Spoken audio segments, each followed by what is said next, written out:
Hello there, everybody. Conversation Kong, aka Nate or Nathan here. Gonna be, uh, this new thing I'm gonna be trying out that I've never done before is trying, to predict the NFL season for 2022. Joining me here is gonna be a friend. Hello there, friend Johnny. How are you? I should have muted your stream sooner. Hello. I'm Johnny, aka It's Matcha Madness. I was once touted as a five-star athlete in badminton, and I'm here to give my predictions on this following NFL season. Thank you very much. Off the top, unless there's a secret here going on I don't know about, I don't think either of us are exactly professionals at this. Stephen A. Smith once said to me, "Who is that guy?" So I think I'm pretty high up there. Yeah, this is just gonna be like some amateur kind of like stuff going on. We're not betting experts. We're not trained in any way. Just spouting off what we know. Just wanting to talk about things because it's fun to do. Of course. And I did have like some notes and stuff I wanted to bring up first, and I think one of the fun things to do before we kind of like even go into the predictions themselves. Oh, by the way, I'm using a website I saw that's like a playoff predictor. I think I'm pretty sure that's just the website is playoffpredictor.net or something. And I'm gonna be using that since that makes this a lot easier to check on the records and all the different games. And I'll also go ahead and do the draft and playoff seeding for you as well. So I don't want to do all that complicated math myself since ties are a pain in the ass to figure out.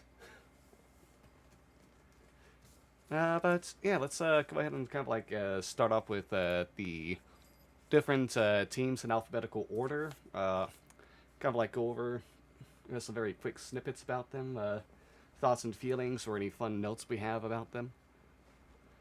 First off, okay, in alphabetical is the Arizona Cardinals, who Vegas lines have at an over and under of 8.5 wins. Last season, they won the 11 games. Kind of like a weird team to try to figure out, right, Johnny? They've had some interesting off-season issues. So do a lot of teams. They were able to re-sign their Pro Bowl. I don't actually know if maybe he's been to a Pro Bowl. A possible Pro Bowler quarterback in Kyler Murray, which is a big deal. He is a versatile athlete, but in the same vein, they lost DeAndre Hopkins for I believe 8 weeks due to PED usage. I believe. Yeah, it was something like that. I'm very sure when if I recall too, that was one of those weird cases where it wasn't like steroids or anything meant to juice him up necessarily. It's just one of those weird things where he had the wrong energy drink or something, Yeah. and the So NFL was like, "You're banned for 8 weeks." so can we talk about this real quick and weird substances? You do you follow baseball at all, Nate? A little bit. Did you see with the thing with Fernando Tatis Jr.? Oh yeah, wasn't it something similar It was with him? It was something just some similar weird.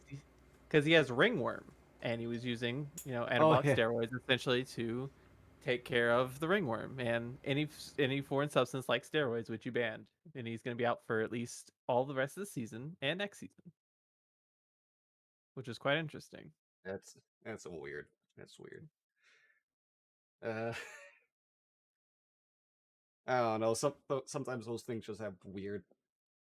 Like sports commissions always have weird rulings on that stuff. It feels like. It very much does. Um, some other things for the Cardinals right now. They have the. All right. Their Super Bowl odds are at 3,000, which my numbered list is 16th, but there's a lot of ties beforehand, so they're kind of like more tied around at 14th with people. And a couple other things I looked at was for me a lot of the information I get is just kind of like looking at the smarter minds on social media and through networks.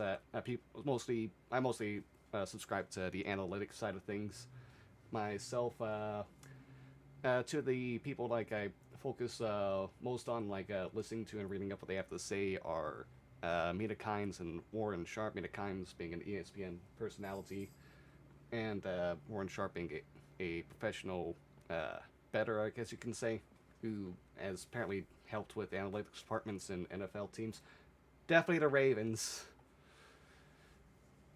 He's never Yeah. outright said it, but it always he has a leading to always being happier about what they do. So that's just my thought. Oh, I should also get some music playing in the background right now, just to make this not have weird silence. But anywho, looking at a couple other things from looking at stuff on that department is a couple metrics. One is the expected strength of schedule, like ranking every team by how easy or difficult things would be based off of not previous season win totals, because that's not a good way to measure strength of schedule at all. What you want to do, the more accurate way is look at expected wins according to Vegas, since trusted people who build their towers off of getting these numbers correct. And another thing I saw is like net rest edge rankings from Warren Sharp, which kind of like goes over how much more rest a team has over their opponent in the next game. And let's see now.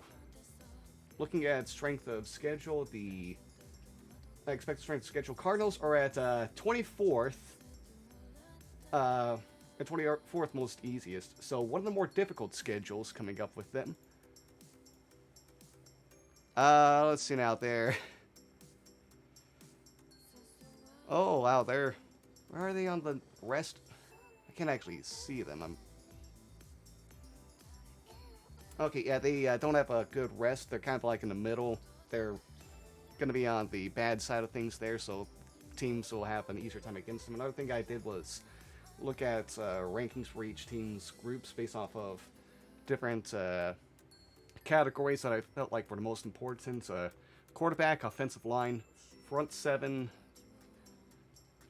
mostly for the pass rush and secondary, as well as look at the head coach, kind of like take these things in and see how the whole team looks up at that. And Cardinals are 24th best roster, so one of the worst rosters in the league too. Oh, that's not good for them. No, that is not good at all. Yeah, there's a good chance they might actually hit the under on this. I will say 4 games out of the total 17 games this year are going to be very interesting because they have to play the Rams twice and they play the 49ers twice. I'm not really counting the Seahawks as contenders this year because they're in that weird state of they could be rebuilding. You don't know what they're doing? You don't know what they're doing. Oh, no.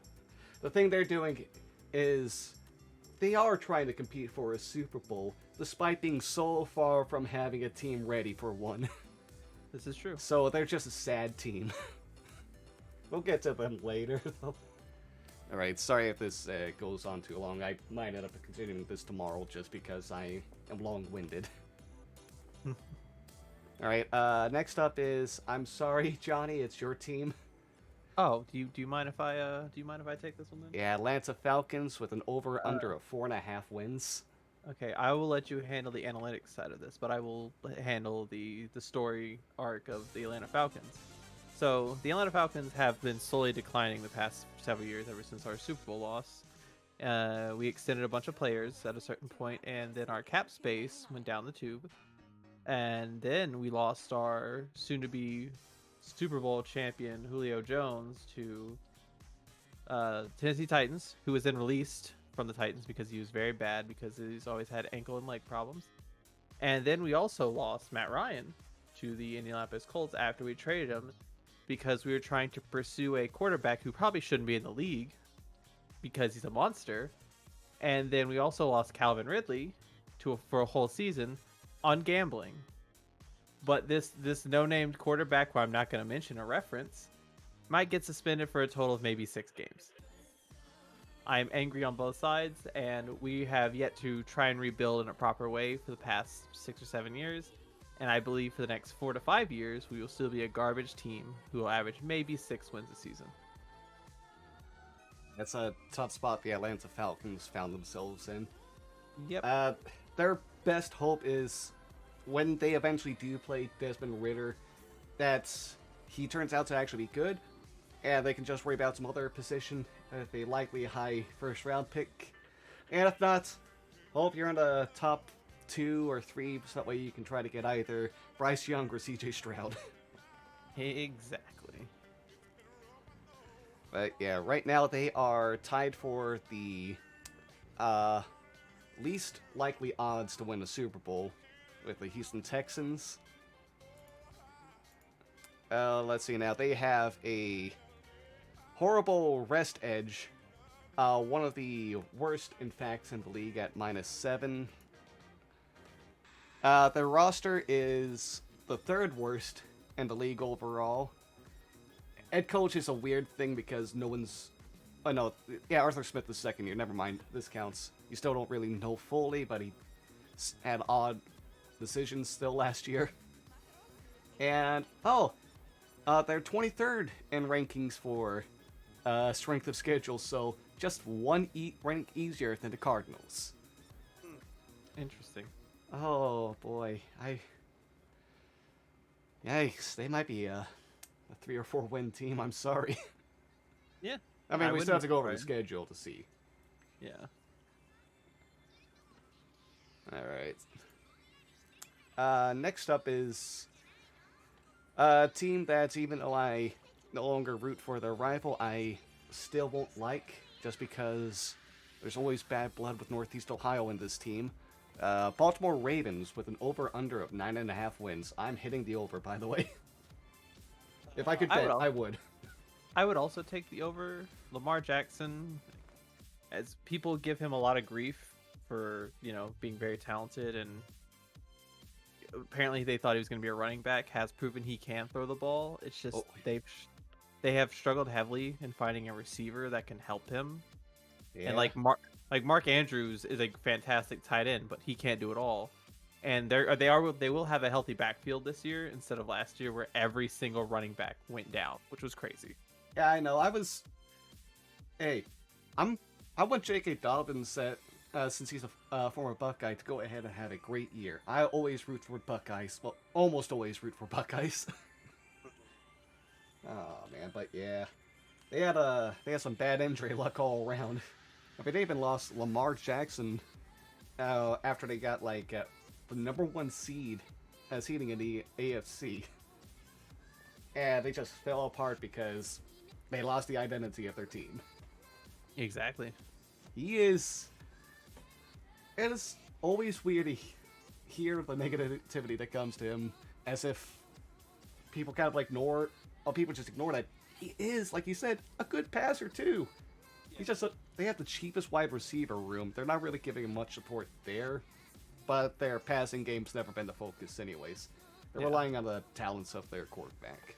The talents of the quarterback, and having a fantastic, in my opinion, I don't know where they actually rank, but they've proven they have a fantastic offensive line because they brought in several running backs last year, and they proved that they could still run the ball even though they're running backs that haven't really seen the field in the past 4 to 5 years.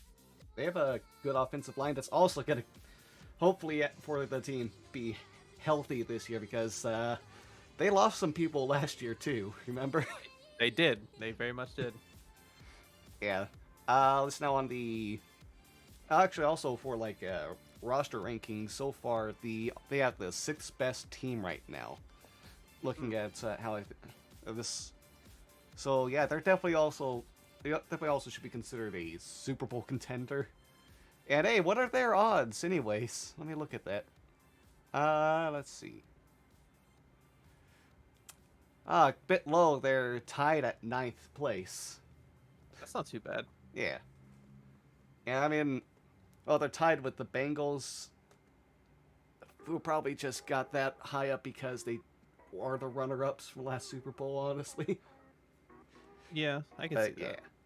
Yeah, by all means, the Ravens are a team, if they get better injury luck, should consider themselves probably winners of the AFC North, competing for number 1 seeding in the AFC and trying to go for a Super Bowl. And I can't stand them. How dare you, Hart Modell? How dare you? Anywho, next up, Buffalo Bills with 11.5 over under for their wins. Can I just say, I absolutely adore the Buffalo Bills. They are a team that, for the longest time, suffered from like just not, I wouldn't call it embarrassing, just unlucky Super Bowl losses, and then also just Super Bowl beatdowns. And over the past few years, they've been building their roster up on both sides, offensively and defensively. And they struck an absolute diamond when they drafted Josh Allen. And I do believe I will put them in my top 3 in terms of potentially winning a Super Bowl this year. Oh, I forgot to mention a couple things. Ravens have the 11th easiest schedule, but have a rest edge ranking at -3, so middle of the line, around the same as Cardinals. But yeah, Interesting. Buffalo. Uh, yeah, they're a great team. Obviously, everyone's into them. They are looking at the rank Super Bowl odds. They have the best odds of winning. They have, looking at the roster, the best roster in the league. Not by a large margin. Number 2 is close, and then number 3 is actually a bit distant from them. Interesting. I'm curious. But yeah, Buffalo has the best edge rest edge rankings, plus 12, a large margin away. They're getting a lot of help. Holy hell! Oh, 18th easiest schedule, middle of the line. Eh. Yeah, my concern for them would be last couple of seasons we've kept on seeing anytime they struggled on offense, especially after losing a game, you'd hear Sean McDermott be like, well, we lost because we didn't focus enough on the run game. We could have tried focusing on that. And then just kind of like start throwing his offensive coordinator, Brian Daboll, who's now the head coach of the Giants, under the bus. And Daboll would just not listen and continue to be like, what the fuck are you talking about? We got Josh Allen's rocket arm, and we got now you got a Stephon Diggs for him to throw to. We're gonna focus on that. Our offensive line sucks at run blocking. Our running backs suck. Why would we want to run more? So now there's a good chance, at least until their bye week, which is luckily for them early on, that the first few weeks might be a struggle. They'll probably, I feel like they're gonna run too often, and it's gonna hurt them odds. And then after the bye week, like, okay, never mind, let's go back to passing and just start winning more.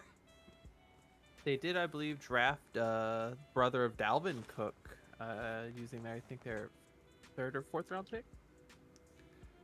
Yeah, I believe, yeah, you're right about that. I forgot about that one. So they may have a good receiving back now, but the previous years, I will say the running game has proven to be one of their very, very much weak points, which isn't great for them. Meanwhile, their defense got even better thanks to the addition of Von Miller. This is very true. They already have one of the best secondaries, if not the best, out there too. Just solid depth all around. Yeah, they're a team that's gonna likely compete for a Super Bowl. Even if, like I said, they struggle at the beginning, I won't care. It's not a hard division to lose, realistically. Yeah, it's the AFC East. They're the most competitive team there. Alright, next up, the Carolina Panthers at 6.5 wins. They have former Browns quarterback Baker Mayfield, who's likely going to be their QB1 for the season. How do you feel about Baker Mayfield going to Carolina? So I knew after last season it was only a matter of time for him to leave Cleveland, no matter what was to happen. There's just too much bad blood going on, but yeah, I'm okay with it. I don't mind it. I just wish him the best over there. Got a new chance to start, new chance to try to make something out of himself. Also works out. No hard feelings. Yeah, since we're not going to be really competing this year, I hope he does well. But the one issue I think that team has is their star player seemingly is either going to play every single game or maybe play 7 games throughout the course of a 17-game season. Yeah, And of course, I'm talking about Christian McCaffrey. I hard to trust CMC to actually keep running, stay afloat the whole season anymore. And also hard to trust their head coach.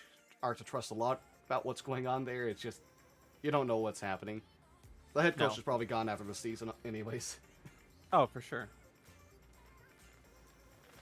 Ah, boy, right now also Carolina Panthers 14th easiest schedule, so middle of the line for them. They have pretty good edge rest rankings, +7, so pretty high up there.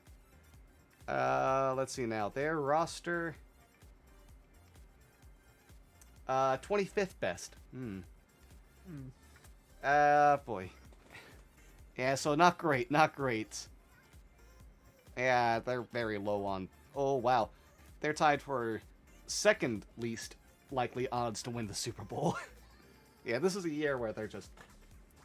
Well, fans, I imagine, are just like, yeah, let's see what our draft position is. Hopefully, we get someone cool next in a draft. Whereas the coaching staffs are like, ooh, we need to find a way to keep our job. Yeah, a bit of a rough one for them. Oh, this is a team I'm sad about. Chicago Bears, 6.5 wins. How are they gonna fuck over Justin Fields? Even for the goddamn that offensive line was a paper sieve on the preseason game. Okay, so Justin Fields, I think, I'm not for sure, has a possibility of being an upside quarterback. He is on a team whose roster is not very good. I don't think outside of Darnell Mooney, I could name another offensive player. Outside of Fields, of course. Their defense is like, it has, the Bears have always had a legacy of having a great defense. Their defense has been so wishy-washy the past few years. They haven't really drafted very well either. And nothing against Chicago, but they play on one of the worst managed fields I have ever seen in the history of football. And I think Soldier Field needs to be a bygone stadium, and they need to move on. Yeah, there's just a lot of sadness right there. I'm Yeah. worried about Fields. There's just no help for him now. Granted, going into this season, Chicago had already had like a bad roster, high cap, so not a lot of like space they could use to try to get new people in. Their draft was they didn't have a lot of draft capital, so there's only so much they could do. But they could have still tried to put a little more pieces there to help out their young quarterback. Oh, for sure. Oh boy, I'm worried that Fields is going to be another quarterback Chicago just destroys and ruins any chance of becoming a star. All right, right now, by the way, oh, hey, good for them. They have the 4th easiest schedule in the league, but they have the 2nd worst roster. Good lord. That's just Okay, sad. they also have +7 net rest edge ranks, but tied for second most, second highest Super Bowl odds. So a long shot at, which is understandable, man. As the team, another team where fans just want. No, I feel like that the fans for Chicago just want Justin Fields to come out healthy, help for next year. I could see that, yeah. Jeez, wow, half an hour, and we're only like a quarter way through teams. Yikes. Hey Johnny, I feel like your spot here is just kind of like gonna do these supposed to be quick rundowns of each team. That's Like fine. I said, I'm long-winded. I'm sorry. All right, next up, Cincinnati Bengals, Super Bowl runner-ups with a 9.5 win over/under. It's it's hard to shit talk Cincinnati. I say this because they went into last season. Their quarterback, who did nothing in his rookie year because he mostly was injured, came out and shocked the absolute world. They took it to the Ravens. They took it to the Kansas City Chiefs, and they ended up winning the AFC Championship against Kansas City. Again, they beat them twice in one year. Then they go into the Super Bowl with a defense that was playing like lightning in a bottle. But the one thing that held them back, and this is an obvious thing if you watch Cincinnati all year, was their offensive line. They have a young core at receivers. Joe Mixon is a good running back. I'm not going to call him a great running back. I'll call him a good running back. And Jamar Chase, like the J&J connection, can be like Stafford and Megatron, or like when Randy Moss went up to New England with Tom Brady. But they need to keep Joe Burrow safe. And if they can do that, I'll put them back in the playoffs. I'll put them back in the AFC Championship game. But until that happens, they're gonna be floating between a 500 team and maybe 2 or 3 wins over. Yeah, yeah. It's I mean, they did add pieces to their offensive line. It just wasn't enough. Is the question. Like, yeah, by all means, the Burrow to Chase connection, like you mentioned, god damn, that is that going to be a problem for a lot of teams in the AFC. But let's see now. Right now, looking at their roster, they have the 11th best team, quarterback being their highest spot. I was surprised, by the way, by their defense actually, well, starting out bad, but became actually pretty good by the end of things. Like, they had some pretty good, it wasn't just like their defensive line, like their secondary actually turning on the Jets and becoming really good was a surprise. But, let's see now, they're pretty, yeah, they're actually good when it comes to rest edge. And, like I said before, ninth best Super Bowl odds tied over there with them. And I know something that could go ahead and bite them on the butt is they are going from one of the easiest schedules last year to the sixth most difficult. That is a giant increase in difficulty, well, expected difficulty for them. There's also a lot of regression factors when it comes to them, namely the fact that they've even jumped up so many wins.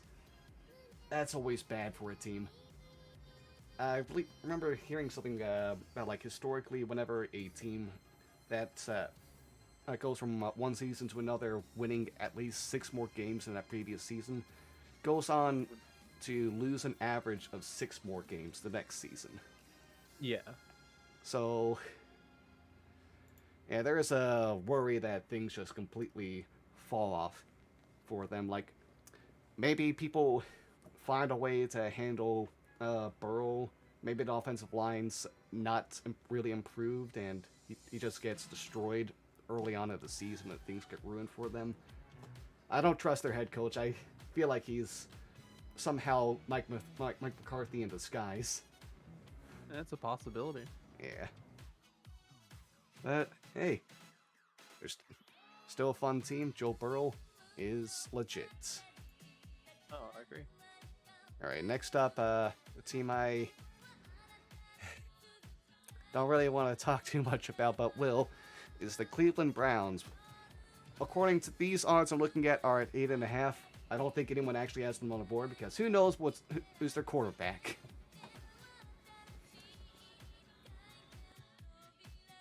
I choose not to say anything during this segment. Yeah. By the way, I'm going to go with the assumption that... Sorry, go ahead. I'll wait till you move on to the next team. Okay. I'm also going to go ahead and go with the assumption that it's a 10-game suspension, which is not enough in my opinion. No. But, hey... they have the 8th easiest schedule. They also have a fucking cupcake for their, like, first half of the season, by the way. So it's not like they'll be missing too much. Let's see now. For roster, they have the 5th best in the league, and that would go up higher, most likely, depending on who's throwing the ball. Actually, honestly, if they trade for Jimmy Garoppolo to fill in for the season, that'd probably also go higher. No offense to Brissett. I think he's still a serviceable quarterback. Middle of the line. He's not trash. They're middle of the line for a rest edge. And I don't think they have Super Bowl odds, really. Since, no, again, who knows about the suspension. But yeah, that's enough about them. Other than Nick Chubb's still amazing, and I do really like a lot of their defensive players, too. I think they probably will have one of the best defenses in the league. But hey, next... I will say one thing about this. I will forever have, like, the biggest, like, admiration for Nick Chubb. He's a Georgia boy who helped us be great. I will always love him because, again, he played for us. But that's it. Oh, also they lost the person they were going to have as their starting center. Hey, JC Tretter's still in the line. Anyway, next up. Oh, it's America's team that they love to hate. Dallas Cowboys with 10.5 wins as their over-under. Uh, that's a bit high in my book. Yeah, Dallas. it's high to me too. It's Um, inflated because Dallas fans will just always bet the over no matter what. Dallas is a team that's been in flux since the '90s. Like, they have a good quarterback. I think Dak Prescott's a good quarterback. He went through a very gruesome injury that, like, I don't think I could come back from. And he also, from that, he's also suffered from some off the field issues. And he's openly talked about his mental health, which I like, I'm okay with, because mental health is a serious issue that a lot of people don't talk about because they don't see it as a real issue. I personally do. I know Nate does. And I will root for him because he was open and honest about what he was going through. That being said, I also think Ezekiel Elliott is probably done after this season being the leading running back of this team, because he has been going downhill ever since. And I think Pollard should get a shot at taking the rock in the backfield this season, because he proved it last year. And the receiving core is pretty good. Mika Parsons came alive last year, and I think he'll continue to be a star for this team. But to start it and end it, the '90s called. They want their football team back. Yeah. Hey, want to know something wild? What's up? Since their last Super Bowl win in the '90s, wanna want to know how many times they've managed to get to the conference championship? I'm gonna throw the goose egg up. I'm gonna say 0. It is 0 times. Yeah, they have been perennially mediocre under their owner's regime. They are not really a. They're a team that's hyped up and gets a lot of money. They don't show it. They don't show it on the field. They do not. No. Let's see now. Looking at some things, they are tied for ninth and Super Bowl odds. Again, probably inflated just because Dallas fans are crazy. Yeah. Let's see now. They. Okay. Scheduled, they have the 10th easiest. Probably inflated because they're in the NFC East, which is still not a great division. They do have good rest advantage, one of the highest. Oh, yeah, fourth. Tied for fourth best rest edge. And their roster is actually pretty good too overall. It's ranked 13th. The thing driving them down the most is their coach. Looks like Mike McCarthy, who Yeah. boy does it look like he's just propped up by having being the coach for good quarterbacks. Mm-hmm. It's a team that honestly the Cowboys probably with in a weak NFC probably can still make the playoffs with 9 wins. Don't think they win their division, but yeah, they'll make it into wild card round, get their asses handed to them, and then we'll go ahead and see what happens from there. And whatever it is that Jerry wants to have done, it's yeah the usual for them. They'll get talked up a lot, so they'll get a lot of hype, and then they'll underperform. Yeah, for sure. Alright. Oh, here's the team that got super interesting. The Denver Broncos, with 10.5 as their over-under. Broncos Nation. Let's do it, or whatever Russell Wilson says. I think Mr. Unlimited, you mean? Mr. Unlimited. I believe the Broncos have a good chance at being a wild card team. They got a very good quarterback who proved himself up in Seattle. They did recently just lose a running back for the entire year because of, I believe it was what, ACL? Something like that. I don't Yeah. remember off the top of my head. But they did lose them for the year. Their defense, I think it's what, Bradley Chubb is the defensive player. Very good defensively. The one issue I think they'll struggle with is not winning football games. They are in one of the hardest divisions currently in football, Yeah. and you have to play 6 games against the teams that will bring it to you offensively. And their defense is going to have to be a focal point this year if they're going to win. because it's wild card or bust for them, not because they're a bad football team, but it's because their division is, I will say, the best division in football currently. Oh yeah, I'd agree with you on that. I mean, by all means, all of these teams would probably be the best team in some other divisions Oh, for when it comes sure. to AFC West. Like I know the Broncos would, the Broncos should, if they were in the AFC South, probably be the winner of that. Not the AFC North or East though, honestly.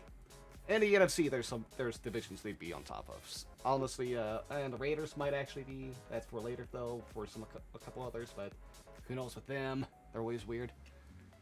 Yeah. And hey, the Broncos have their best quarterback in decades now. All it took was their best quarterback in franchise history deciding to never make the calls on roster building anymore. Yeah, of course. Yeah, they should be a good and fun team. They're very middle of the line with expected schedule, just at 17th. When it comes to their roster build-up, they are surprisingly low, but that's just because they have a rookie head coach in Nathaniel Hackett. They're at 19th, and we'll see how good of a coach Hackett really is. Don't really know what to expect about anything going on there, other than they're probably going to try to do the Shanahan system there, or at least their version of it. Who knows how exactly everything's going to go. They're a mystery team. All we can say is, with their roster, how talented it is, they better have a winning record, even with their tough division. Yeah. They'll probably, everyone in the AFC West, I imagine, is going to just go even with each other at this point. Alright. Oh, here's what's probably America's favorite team right now, the Detroit Lions. America's sweetheart, and Hard Knocks just makes me love them more and more. Goddamn Dan Campbell. Every time he speaks, you want to run through a wall. Absolutely adore the Detroit Lions. Dan Campbell, fantastic coach. He puts a fire underneath this team that I've never seen before. Well, I've seen it, but I haven't seen it in a while. Their team is getting progressively better on offense and defense. Aiden Hutchinson, I believe, was the #1 pick. Number 2 pick, but their first No, pick, yeah, yeah. yeah. He, if he has the ability, I can see him being a potential JJ Watt esque tackler. I think he could blow past any offensive line in the league if he has enough time to build his body up for the NFL. The one issue, and I think you and I can agree with this, the one issue they are currently stuck with is a quarterback spot. Can Jared Goff put wins together consistently? And if he can, they could be a potentially winning football team. But until that point, they can get a star quarterback. They're going to be a middle of the pack team, like they've always been. Yeah, I forget if I said that their over and under is at 6.5 wins, which that's one where I don't know if I want to take which side I want to take either. I love the team. I think they're going to be pretty fun. They're already building themselves up smartly for the future, namely like whichever quarterback they pick in this upcoming draft is going to have a great support system around them. Already one of the best offensive lines in the league. And when Jamal Williams comes back from injury, they'll actually have a good wide receiver room as well. I like some of their running backs aren't the greatest, but they're still good enough at their jobs. Their defense will probably should continue to get better and improve as well. And the hype they want, I keep on getting every time you hear one of Dan Campbell's weird phrases that doesn't make any sense but sounds exciting. As well as all the love from Hard Knocks makes me want to be like, yeah, I want to slam it over on this. All the other parts, like, that'll be fun, but that doesn't mean they'll be good.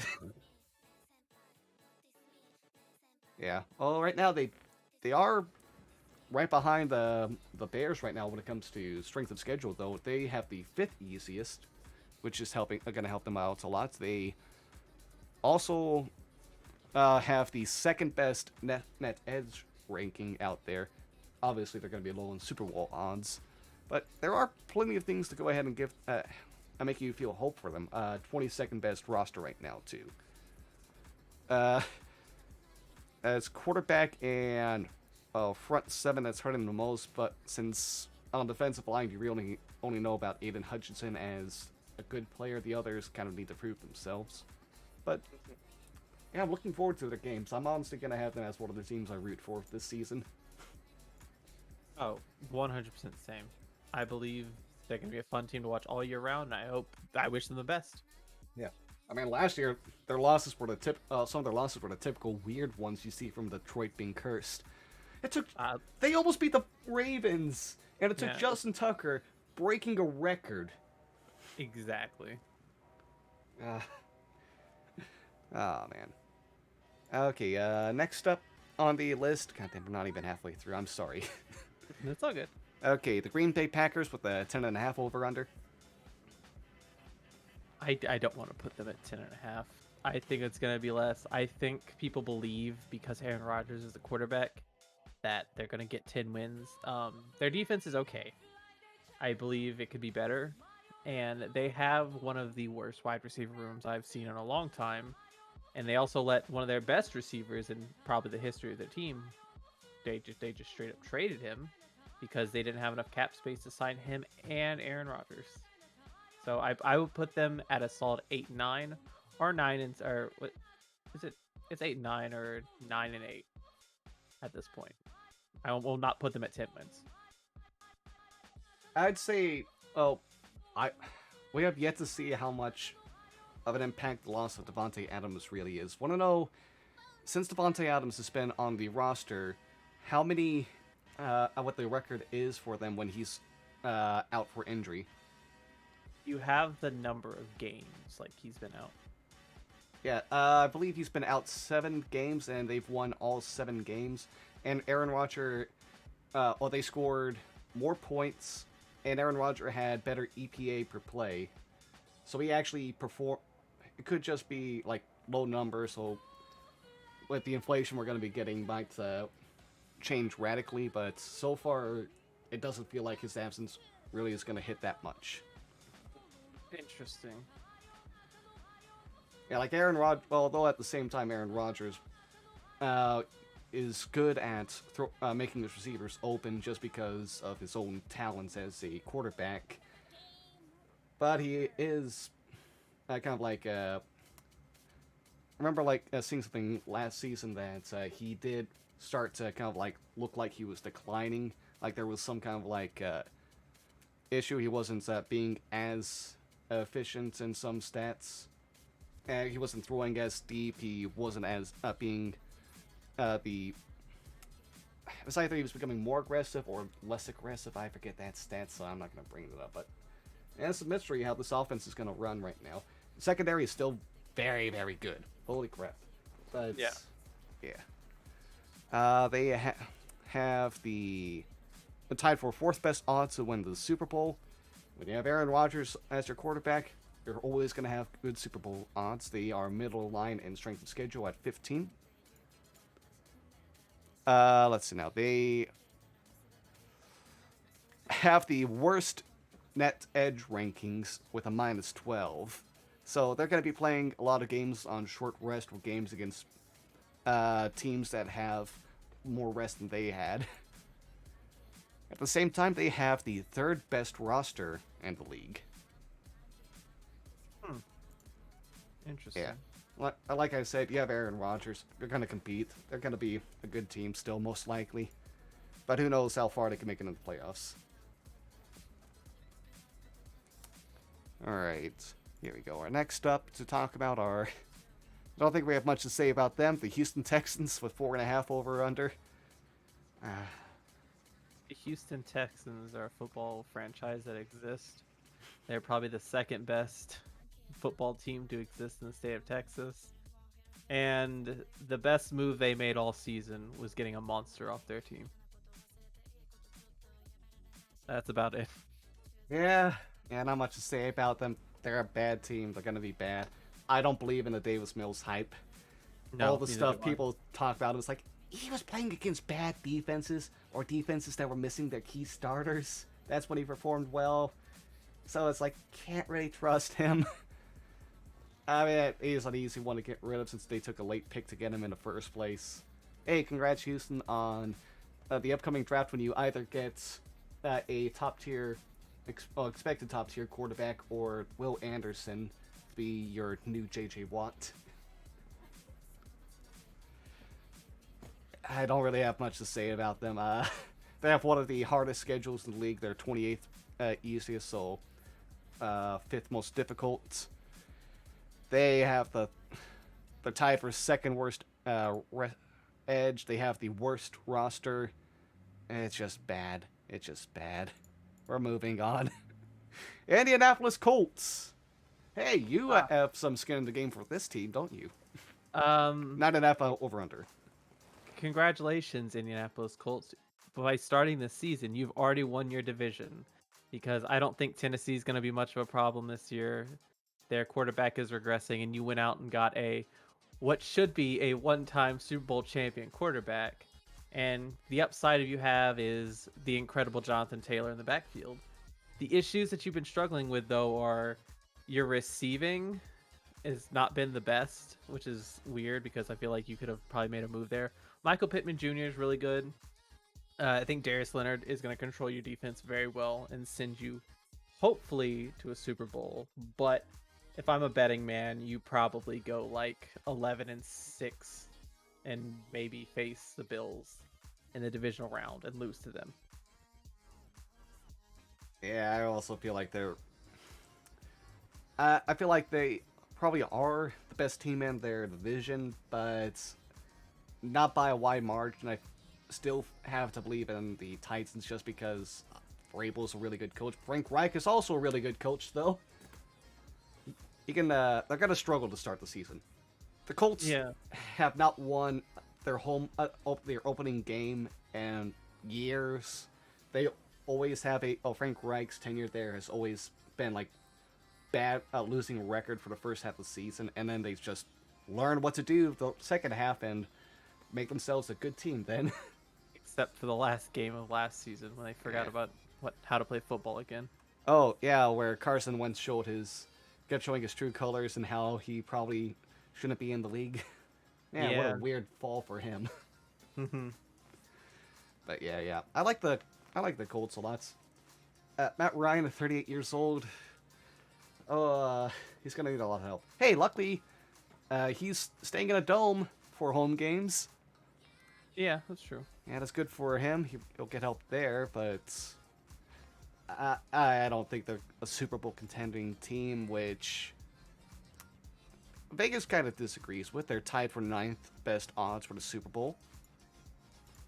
Let's now, at the same time, they have the 3rd easiest schedule in the league. Let's now, they are on the bottom edge for net rest edge. They are at -5. And for their roster, they have the 12th best in the league. So right between Bengals and Cowboys. Not a bad place to be, in all honesty. But yeah, they'll be a nice, fun team. I hope no one's gonna blame their coach or their GM for what happens, because by all means, they were expecting to still have Andrew Luck at this point. Yeah. They got fucked over. Well, hey, no, it's okay for Andrew Luck to retire. It was very understandable. It's his own decision. No one should blame him. Yeah. But man, imagine if he was still on the team. They would have won a Super Bowl most likely. For sure. All right, moving on to hey, we're staying in the AFC South. The Jacksonville Jaguars, 6.5 over under. Okay, I'm gonna be 100% serious with you. The Jacksonville Jaguars have existed all my life. Their franchise is 28 years old. They've had 9 winning seasons over the past 28 years. They've continued to disappoint so badly that they've had to stay in Jacksonville, which I would also call a disappointment of a city. They have an upside, but that upside is probably not very high. Trevor Lawrence exists because he was the #1 pick, and I also doubt he likes being in Jacksonville. This team is probably going to win maybe 5 games and then get a high pick that's going to be wasted in Jacksonville. That's my that's my insight on Jacksonville. No team has had more top 3 or top 5 picks in the last 10 years than the Jacksonville Jaguars. They've not really made a lot of use out of them. But hey, they got Doug Pearson to be the coach for Trevor Lawrence, who's supposed to be pretty much the next Peyton Manning. And I mean, Press X to doubt on that one. yeah, I do still worry that Shad Khan's a terrible owner. I'm just gonna flat out say that. Oh, God, 100. he makes bad decisions for everything he does. Boy, but I still feel like there's still some optimism for Trevor Lawrence. Like when you play to the game that he's best at, he was actually like what's it like? I remember seeing something like there were with play action, and when you let him like go into formations, he was used to in Clemson. He was actually like performing at the level of a top 10 quarterback. The issue was Urban Meyer should not have been a coach. No. God damn, for multiple reasons. Yeah.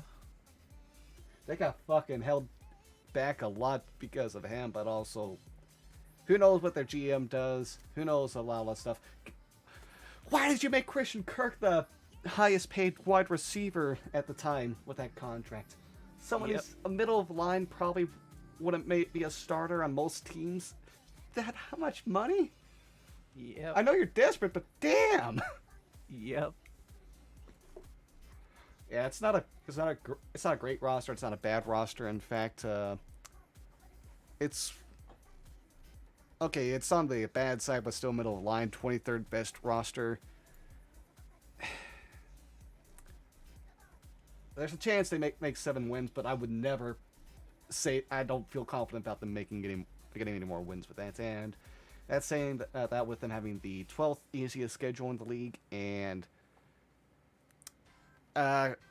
sort of middle line net rest edge ranking with -3. The hope for that team is Trevor Lawrence actually looks good. Hey, maybe it's the same thing with Andrew Luck for his second year where... Wait, was it Andrew Luck's second year where they went from a bad team to really damn good? I forget. Oh boy. Maybe.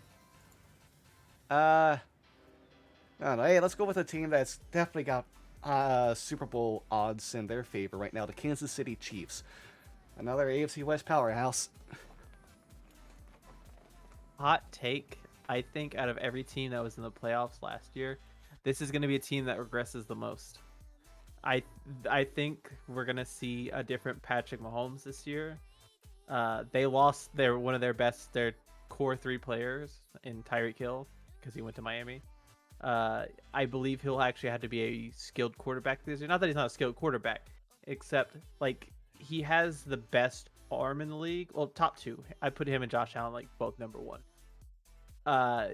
He's gonna have to learn to throw to regular receivers now, and he still has Travis Kelce. Their backfield also underperforms quite a bit, and the offensive line is going to have to protect him this year because he is a playmaking quarterback. But when you get him scrambling, he has to make precise throws. And last year, he scrambled a lot.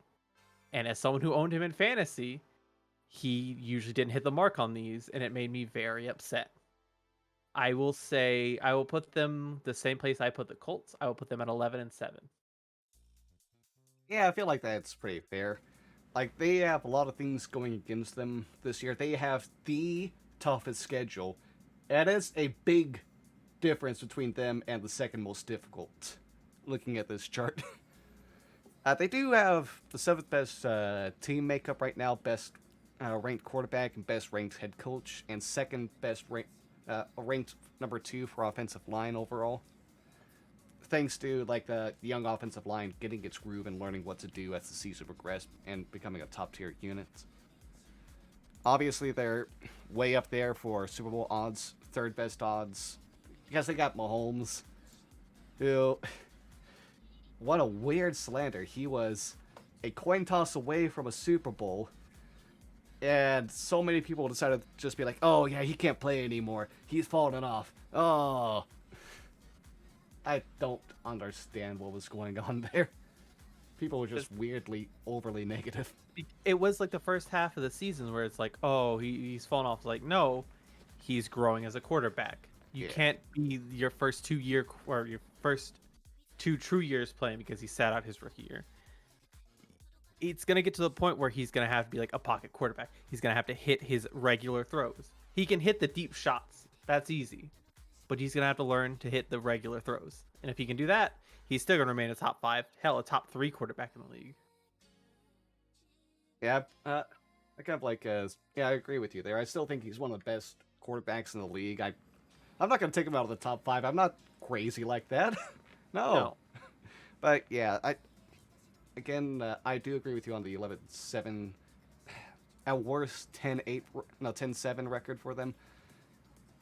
Just because difficult schedule, things aren't going to be lined up too well for them. They have a tough start to things as well. AFC West is going to be a dogfight. They're gonna have some more struggles they weren't used to, but they can still make a playoff run if they at the end of things after all this learning. 100% agree. Yeah. All right. Hey, here's another Super Bowl favorites and AFC West powerhouse right here.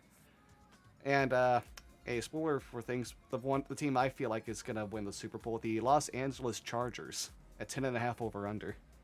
I love this team. I've always loved this team. One of my favorite jerseys of all time are their powder blues. Oh yeah. Justin Herbert has the ability to be in my conversation top 5. Like, there's a lot of really good quarterbacks out there, and the way he got his start to me is incredible. Of the whole fact that Tyrod Taylor inadvertently got one of his lungs punctured and he couldn't play. Wild.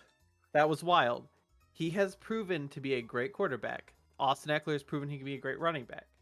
The issue they've had the last 2-3 years is their defense has let them down. They will get ahead, but the defense breaks every single time. And I think if that defense can hold up for once, I will have them winning this division, and I will say they're gonna be. I would say they'll appear in the AFC Championship game. But if their defense can't hold up, they're gonna be 10-8 or 11-7, and they're gonna finish either in front of the Chiefs or behind the Chiefs. Yeah. Oh, also a congrats to Derwin James for getting a new contract today, by the way. Oh, did he get a new contract? Yeah. Good for He him. just needs to stay healthy the whole season, and he has struggled to do that. Yeah. But yeah, the defense, they fucking loaded that part up too. They got J.C. Jackson, who had to leave the Patriots because New England's being really bad about roster management right now. But yeah, they got the cornerback who's the best at catching interceptions out there, like, consistently. He's someone that never has got to worry about that regression. 25 interceptions in his first few years of the league. Damn. Paired with Derwin James, they beefed up the defensive line. Holy hell. Oh, their offense, they just made sure to beef that up even further as well. There's just going to be a... they are number 2. They have the second best team in the whole league, by the way. So it's Bills. Yeah, Bills, Chargers, and then a jump to Packers. Interesting. Okay. Yeah. Just looking at, like I said, the ones I think are important: quarterback, offensive line, front seven, secondary, and head coach. Yeah. Yeah, Brandon Staley, I love that aggressiveness he shows. He's not someone who's ever afraid to go ahead and just go for it. He's like, yeah, no, this is a better option. We'll win. Have fun. Exactly. I still remember the wildness of the Browns-Chargers games, where a game last year where it was Stefanski and Brandon Staley doing their fight as analytics-minded head coaches, just kind of like being like all about fourth down, all this wildness. Oh man, that was a fun one. Or the Chiefs-Chargers games, all that kind of like bullshit Staley and Herbert pulled off to get that one of those wins. They're a fun team. They're just exciting. I hope the curse doesn't hit them. Oh, 20th. So middle of the line ranked kind of like schedule. They have the sixth best odds to win the Super Bowl. And if I could bet, I would put my money on them. And they are also, middle of the line. Like, they don't really have a rest edge, but they don't have one against them either. So there'll be some difficulties for them, but I feel like they'll overcome it. The only thing they have to worry about, like I said, curse. Don't get cursed, Chargers. Please, for once, don't get cursed. Hey, and the other LA team now, the Rams, are Super Bowl winner. Which is a team that looks pretty much the same that won the Super Bowl. I believe their biggest loss was just the person they got halfway through the season was Von Miller. And I believe they have a strong possibility of running it back. The only issue I think they're going to run into this season is winning their division. If they win their division, they might just be back in the NFC Championship. Stafford got to come into a winning team, a winning franchise, and prove he's been a great quarterback all this time. I don't see them finishing any different this year. And looking at their roster, they have the fourth best in the league. Hey, guess what? Having Aaron Donald is going to make your defensive line great all the time. So they're number one there. Yeah. There's a McVay genius coach, and that's why even the people who give him water or hold him back from stepping on the field are getting head coach jobs now. They do have the second most difficult schedule though, because they are fighting a bunch of like actually tough teams, especially with the number one, like the division winner kind of like schedule. They have some rest edge over others, but not too much. And hey, would it surprise you that they have the fourth best odds to win the Super Bowl to repeat? Yeah, I wouldn't change it. Yeah. In my opinion, I feel like there's a good chance the Super Bowl is the Battle of LA. Could be, yeah. That'd be a wild time. Although they won't be able to play in SoFi. That would have been amazing if it happened this last Super Bowl. Yeah. It's a home game for both teams. Yeah, that's an unfairly good team. I don't know how the fuck their whole front office is able to work their magic, but they do. It's wild. It works somehow. Get rid of your good picks for established players. You know what? Hey, a former California team, the Las Vegas Raiders. 8.5 over under. Where to start with the Raiders? I've always thought Derek Carr's been a good quarterback. Way better than his brother. Shout out to David Carr, the most sacked quarterback in a single season in NFL history. They got Devontae Adams. Devontae Adams is, I would say, top 3 receivers in the league. Yeah. I don't know where I would... Carr's old friend. Oh, and Carr's old friend. They did play in college together. I didn't know about this until this most recent season. Darren Waller is a fantastic tight end. Hunter Renfrow has proven himself to be like, I will say, like Julian Edelman. He's very small and scrappy, and he's proven that he will fight for yards. I will say they'll probably finish 3rd place in their division. I could see them barely missing the playoffs, and it's not because they're a bad football team. Their defense is iffy. Their offense is great. It's just you have Kansas City in front of you. You have the Chargers in front of you, and you have the Denver Broncos in front of you. That is hard to beat them 6 times, or at least even going 3-3, and then having the rest of your year be a positive one. Yeah, I'm with you on all that stuff. Like, Derek Carr's not a bad quarterback. He's just not a great one. He's middle of line is his thing. He's not gonna...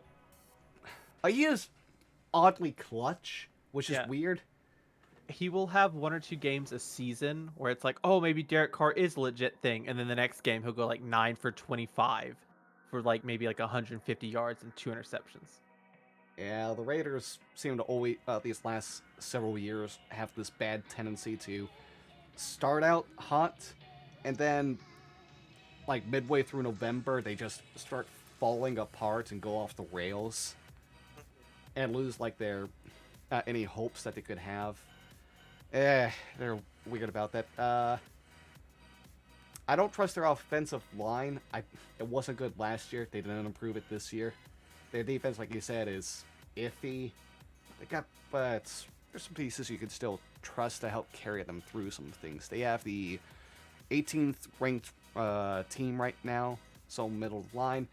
Third most difficult schedule, which is unfortunate for them, and they don't really get a lot of rest edge. They have a -6 net rest edge over their opponents, so people come in more rested against them. Unfortunately, I feel like they're unfortunately the worst team in their division, even though they perform so much better in so many other divisions. It's just the AFC West, like we mentioned, is just insane. Mm-hmm. Ah, boy, but oh yeah, they got a new head coach too. For Josh McDaniels, who didn't decide to change his mind right before actually being signing the contract, like he did with Indianapolis. That was so weird. Yeah, but yeah, I'm very sure he changed his mind because he thought he was going to become the next head coach for the Patriots, and Bill Belichick was ready to retire, which. And then, like, realized Bill was going to stay around and was like, yeah, I'll take this job, actually. Yeah. Yeah. Yeah. Raiders, sorry. Sorry for how the season's likely to go for you. It's not going to be great. Oh, here's another team that gets some expectations to them. The Miami Dolphins. 8.5 over under. I'll have to put them over. I love Miami. I have to love Tua because he's a left-handed quarterback, and we don't see that at all. They went out and got a fantastic receiver in Tyreek Hill. They also have Jalen Waddle, who last year proved he can be a great receiver. Gesicki is a great tight end. Their defense, their defense is like that weird team where it's like, oh, they have a really good defense, but then they'll have a skid of like 2 or 3 games where it's like, oh, maybe they don't have a good defense. I want to put them in the playoffs, but I think we're one season or one big piece away from them being a playoff team. But I do see Tua having a very good breakout year. Yeah, I agree with that. Like, I love that. It sucks what happened to Brian Flores. That's whole scandal, like, right there. The whole, like, okay, Miami had the tampering thing with Brady, but they also had the controversy that they were definitely trying to tank, and Brian Flores wasn't for it because he was like, no, we can still win games now, which he proved by giving them a winning record at the end of the season, but yeah, they did him dirty. At the same time, good for Mike McDaniel, their new head coach, bringing in the Shanahan system, which is going to help Tua a lot. A quarterback who's one of the best at handling yards after the catch, being put into a system that is the best at yards after catch, with receivers who are amazing at separation. Yeah. Yeah. Oh, yeah. You dropped Devontae Parker off to your division rivals because he is trash. He is god awful. He is literally the worst wide receiver in the league at separation. Good on you, Miami Dolphins, for tricking Bill Belichick, who is probably the worst wide receiver evaluator in the league.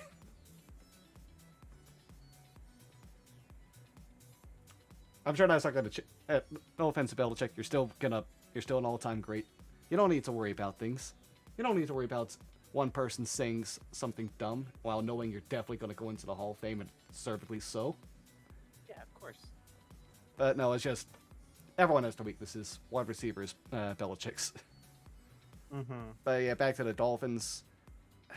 On offense, the only thing they really have, I feel like they should worry about, is the offensive line, which isn't great. It's eh. Other than that, I'm excited to see what they can do. I believe they can have a winning record and try to fight for the playoffs. Like you said, I don't know if they make it in for sure or not, just because the AFC is so loaded. They'd win. They'd get in the playoffs in the NFC. Oh, for sure. Yeah. Listen now, for strength of schedule, they have the 19th easiest schedule. For team build, they're middle of the line, like directly middle of the line, at 16th. And when it comes to their rest, they actually get a rest edge over their opponents with a +5 ranking. So, man, if I was a betting man, if legal betting was legal in Ohio, I would definitely take the over on theirs. Oh, here's the team I would take the under on though.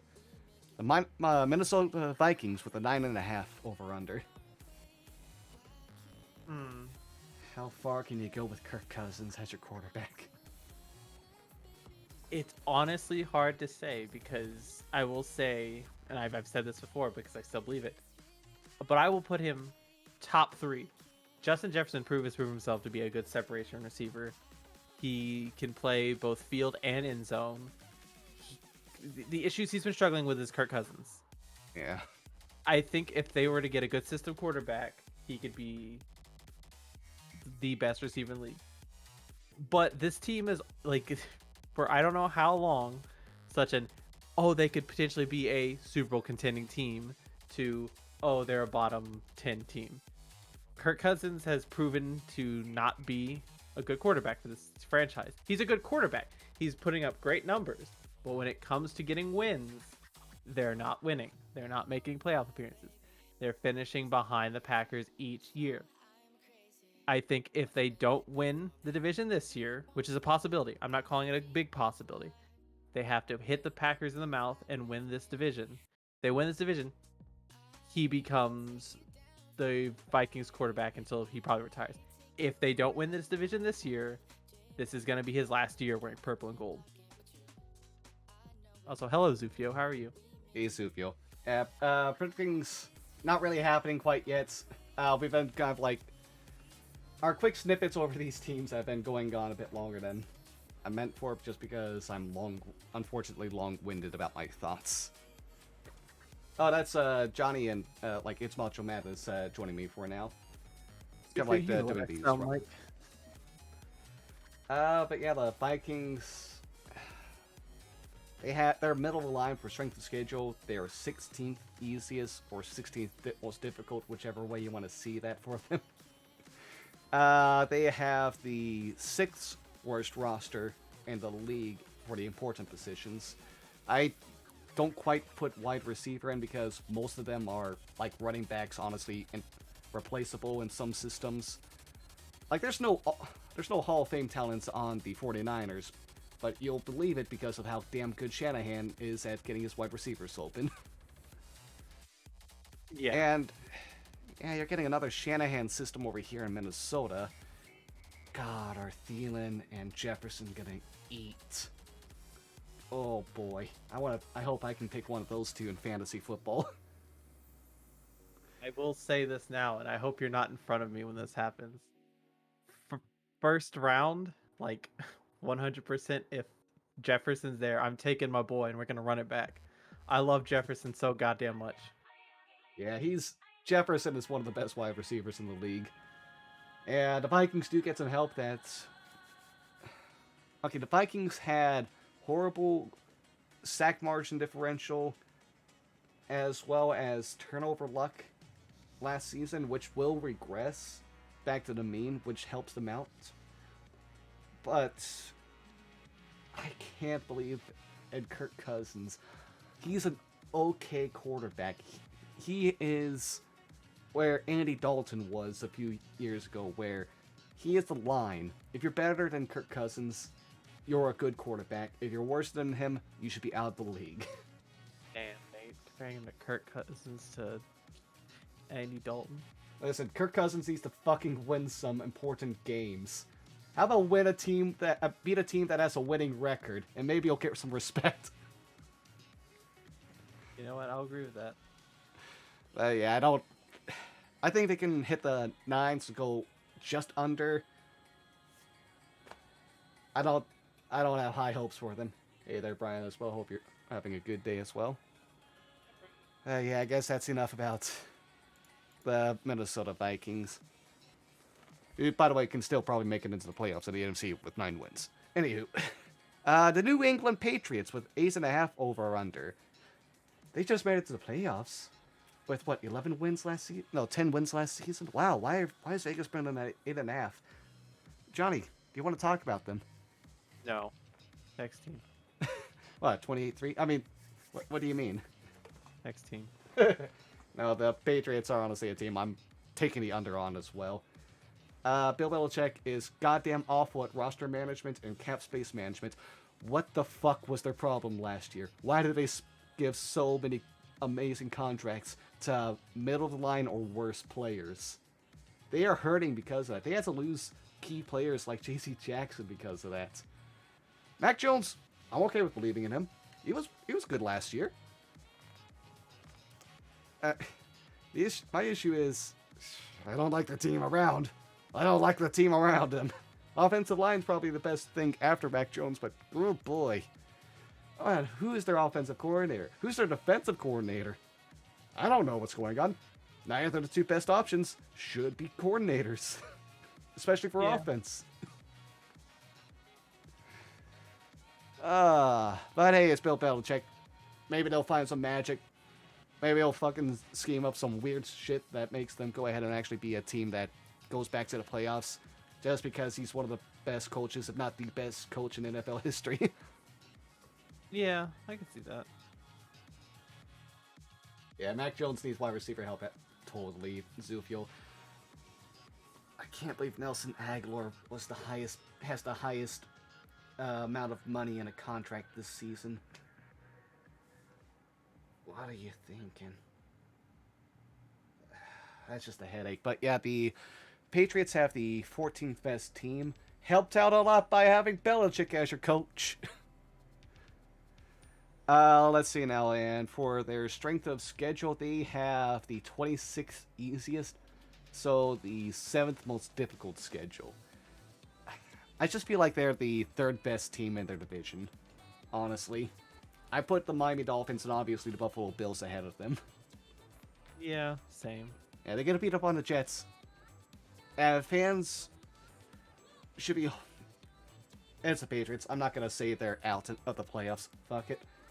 Yeah, I always make fun of people who are caught up in the Patriots mystique, and here I am being caught in the Patriots mystique. It's like, you can't ever count them out. God damn it, Belichick.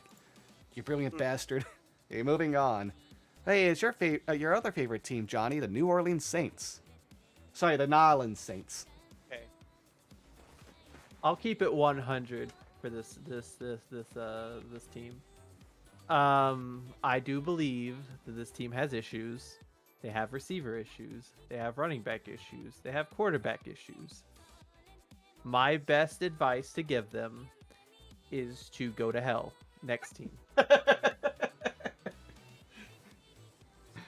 No hard feelings about a division rival there, huh? Nope. Alright. Yeah, by the way, they have an 8.5 over under themselves. I don't know what to make of them. I mean, people would look at them as the team that proves the salary cap isn't real. At the same time, they actually did have to lose players they really needed because the salary cap is real and they couldn't afford them. Okay, hold on. Can we talk about that, by the way? How bullshit they are with the salary cap? Don't worry, they will pay for it. They have, no cap space in their future now because of all this bullshit. What they did will only cause them to be to just self-destruct eventually. Mm-hmm. It is not as smart as it comes off at first when you look at what the salary cap situation is in the future because of all this. Yeah. Don't know what's going on with QB. Wide receiver, you have Michael Thomas. You got Chris Olave, Jarvis Landry. It's a nice receiver room. It'll work. Whoever's throwing to them is going to have fun. Alvin Kamara's been declining. Their offensive line's been declining. Their defense actually is not bad. It's actually kind of good, I believe.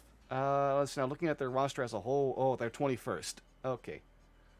Okay, they're middle of line or bad at most everything. They got a new head coach as well. Sean Payton not being there anymore.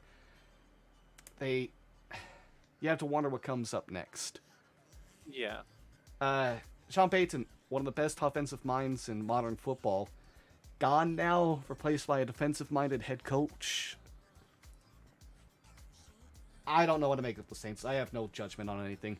Maybe they make it to the playoffs. Maybe they stink. Who fucking knows? That's my best opinion of them. I don't know what to make of them. they're just a headache. Hey, here's a team that's been a headache for their hometown for quite a few years now. The New York Giants. The G-Men! With 7.5 over-under? That sounds like a bold-faced lie that any New Yorker will look in the mirror and tell themselves every morning. When they know this for a fact, they are a 6-win team at best. This is a team that over the past 15, 20 years that's won 2 Super Bowls against the greatest quarterback of all time. But as of late, like, this is a genuine thing, as of late, their drafting choices have been so bad that they will give the Jacksonville Jaguars a run for their money in terms of bad drafting. I don't get where this franchise is going. I hope for the best, but I think for the longest time going forward, they're going to finish 3rd in their division because they're in the same division as a Washington football. Thank you for the jump scare, Brian. 2 hydration checks too. We're not in Marv Stream, Brian. You can't be doing hydration checks. Anyways. Hey, Same wanna know... thing with Zupio. Oh, sorry, Zupio for the hydration check too. Hey, I want to know a fun fact about the Giants. What's up? Want to know how many times they've had a winning record at any point in the season the last 5 years? Oh my god. Zilch. Nada. Jesus Christ. It's been god-awful coaching and god-awful GMing. Dave Gettleman is a fossil. He is a relic. He never should have picked Saquon Barkley at number 2 overall. He should never have let the Mannings talk him into getting Daniel Jones. He should not have been a GM. He hurt them so much, and all the coaches they had during his tenure should not have been there either. Holy hell. But hey, good times coming. Brian Daboll, an actually good offensive mind, is the head coach now. And you got your new GM is someone from a brilliant front office from the Buffalo Bills as well. That's a lot of hydration checks I just saw. Yeah, Saquon Barkley is still on the team. While you're hydrating, I'll go ahead and, I'll say my piece on Saquon Barkley. Saquon Barkley has the ability to run the ball long distances. The issue he's always had is, well, one, trying to stay healthy, but taking hits and getting back up is hard to do to begin with. The second issue is sometimes you'll get big runs, 25, 30, 40 yards. He's had the issue of getting 5 yards. What I mean by that is sometimes you need a ground and pound running back. When it's 3rd and 3, you need those 3 yards. You don't need 15, 20 yards. You need 3 yards. You need 4 yards. You need the first down. And he is an elusive running back who has the issue of when he needs just to go down, he will not go down and force his teams to lose yards on runs where he should just have a net positive of 1 to 2 yards. Okay, Nate, you can go ahead. I remember like the draft hype leading up to him because over here in Northeast now there's a genuine talk on about if the number 1 overall pick should be him or a quarterback. Mm-hmm. And just because of how talented he was, just how amazing he was at Penn State, and he just has no vision. He just can't see the open lanes. He's bad at brushing tacklers off of him. He's got all the talent. He just can't put it together. It's so sad. I don't know how much is him and how much is bad coaching, but oh man, that's a what if story. Another what if story is what if the G-men, what if Justin Herbert didn't stay an extra year in college and New York Giants picked him up instead? Justin Herbert made the right choice and stayed Yeah, in no, New he York. made the right choice. He would have been ruined in New York. Yeah. I mean, he had issues because his Oregon coach in Oregon, didn't use him properly either. I don't know why when you said Oregon coach, I was not thinking Oregon, but like an actual organ in your body. I was like, you have an Oregon coach? But yeah, I don't like Daniel Jones. They're getting rid of him after this year, I imagine, no matter how they perform. I trust Dayball just because of how smart he was in Buffalo, but I don't think see this team as having a winning record. And honestly, I just feel like the Giants fans should just be okay with improvement. Having a winning record at one point in the season is a vast improvement. Starting off with a win, in fact, would be what they would love, because that is a winning record then. Just Yeah. don't be trash. Have a team that's runs smartly and performs smartly and isn't such an embarrassment. The Jets have had a better record the last few years than the Giants. The team that they're supposed to be the laughing stock of New York. By the way, neither the Jets or the Giants are New York teams. Why don't they just call themselves Jersey? Whatever. That's my tangent. They're a middling team most likely. All right. Next up, the other New Jersey team, the Jets. Benny and the Jets. With a 5.5 over under. Hide your wives, hide your moms, because here comes Zach Wilson.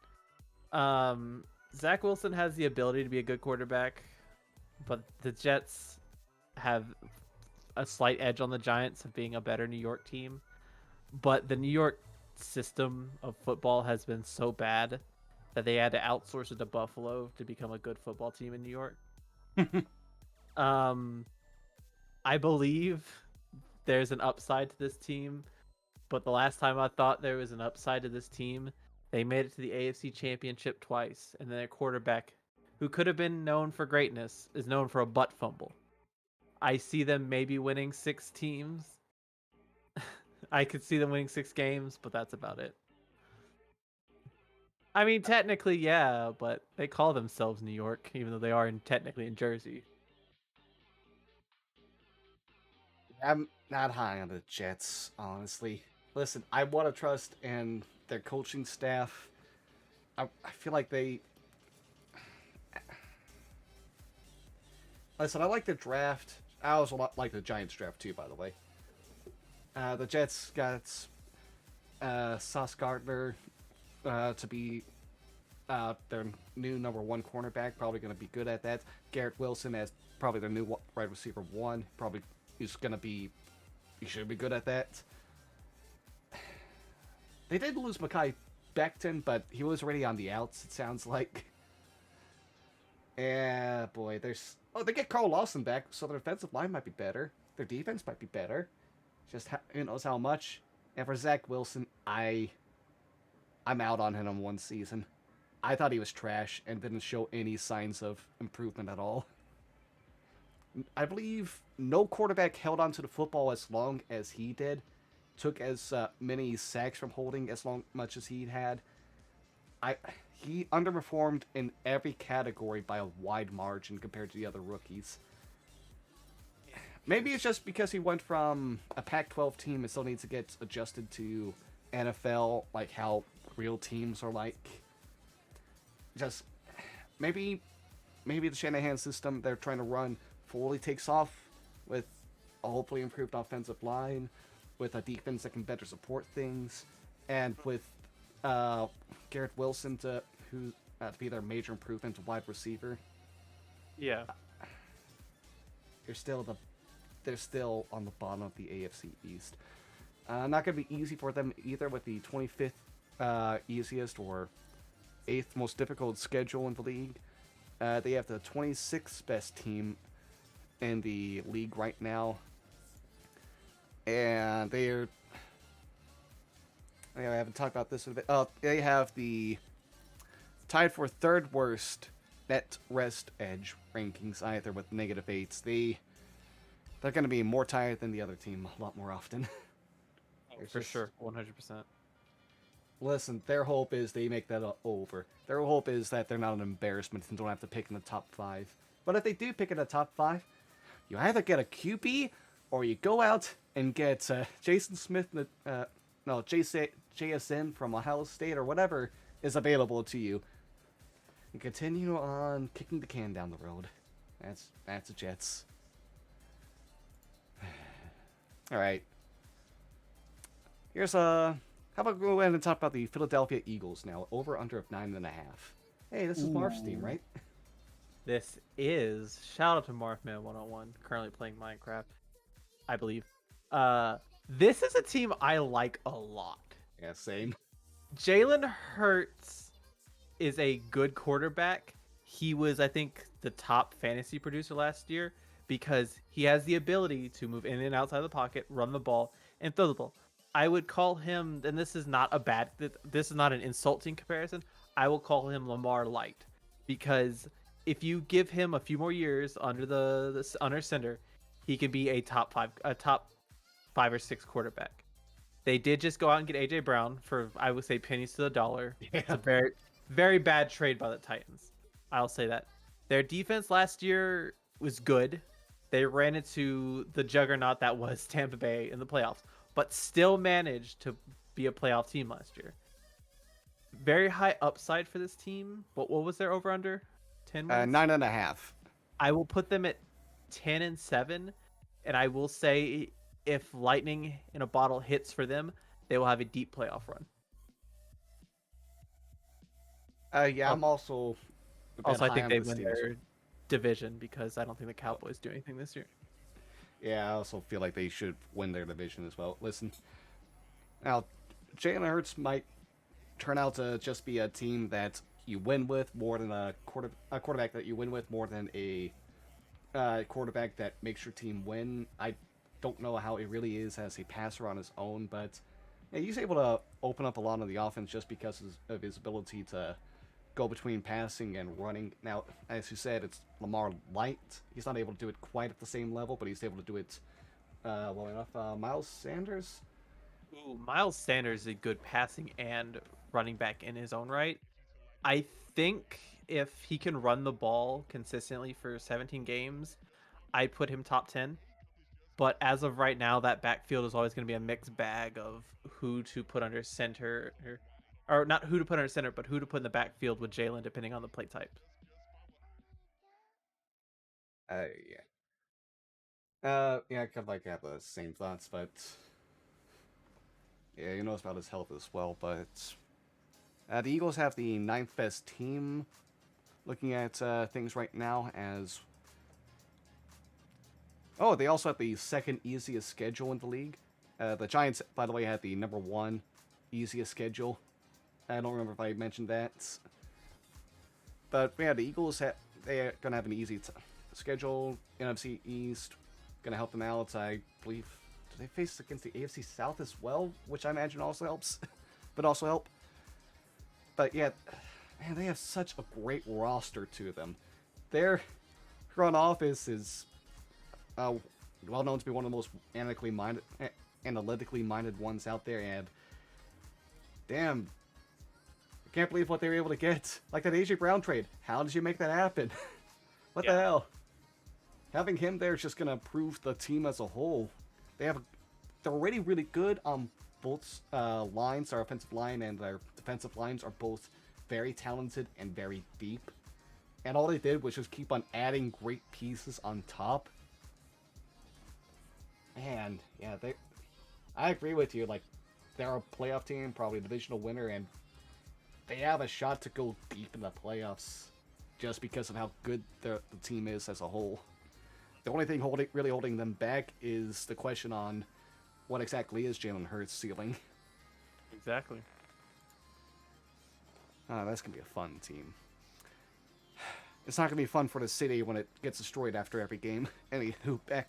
Hey, we're staying in Pennsylvania with the Pittsburgh Steelers, a 7.5 over under. I don't have really honestly much to say about the Steelers. It's nothing against them. It's just Yeah. they're the third, or they're either going to be the third or fourth best team in that division. They're going into a rebuild for the first time in my memory, and maybe they win 7 games. I think their biggest upside in terms of player on their team currently is Najee Harris, but that could be the same issue of what the Giants are dealing with Saquon Barkley. Your best player on a football team can be the running back, but if you're rebuilding a team, your best player on the team cannot be a running back because you're wasting his best years running the football, and you're going to run him into the ground before you become a good football team. My biggest thought for this team is if they have a winning record, Tomlin needs to be coach of the year. Because goddamn will he be dragging them with how terrible this roster is for the most part. Oh, for sure. How are you having Mitch Trubisky and Mason Rudolph compete for QB1? They have Pickett as their first round pick, and we don't know anything about him as an NFL starter, so I will hold my judgment there. You have the worst, probably the worst offensive line in the league. Your defense is T.J. Watt, maybe Mika Fitzpatrick. He was up and down last season, and no one else. Is Cam Hayward still on the team? Did he retire? I forget. Oh. Yeah. Yeah, they're the 20th best team makeup, helped out a lot by TJ Watt and Mike Tomlin, because everything else is bottom tier. Oh, fully agree. Like Mike Tomlin, amazing coach, great coach. He has dragged them through so much to make them good teams before. The Steelers will always be a competitive team. They'll always be there, but I'd be amazed if they're in a playoff hunt. Yeah. They have the fourth most difficult schedule in the league as well, by the way.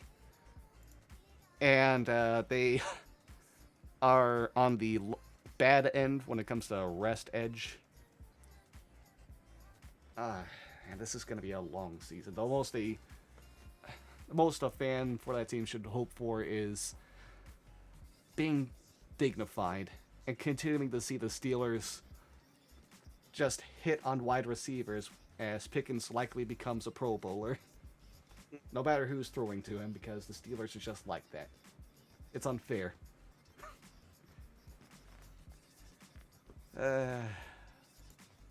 Alright, now we're getting over to the Bay Area with the San Francisco 49ers. 9.5 over under. I adore the San Francisco 49ers.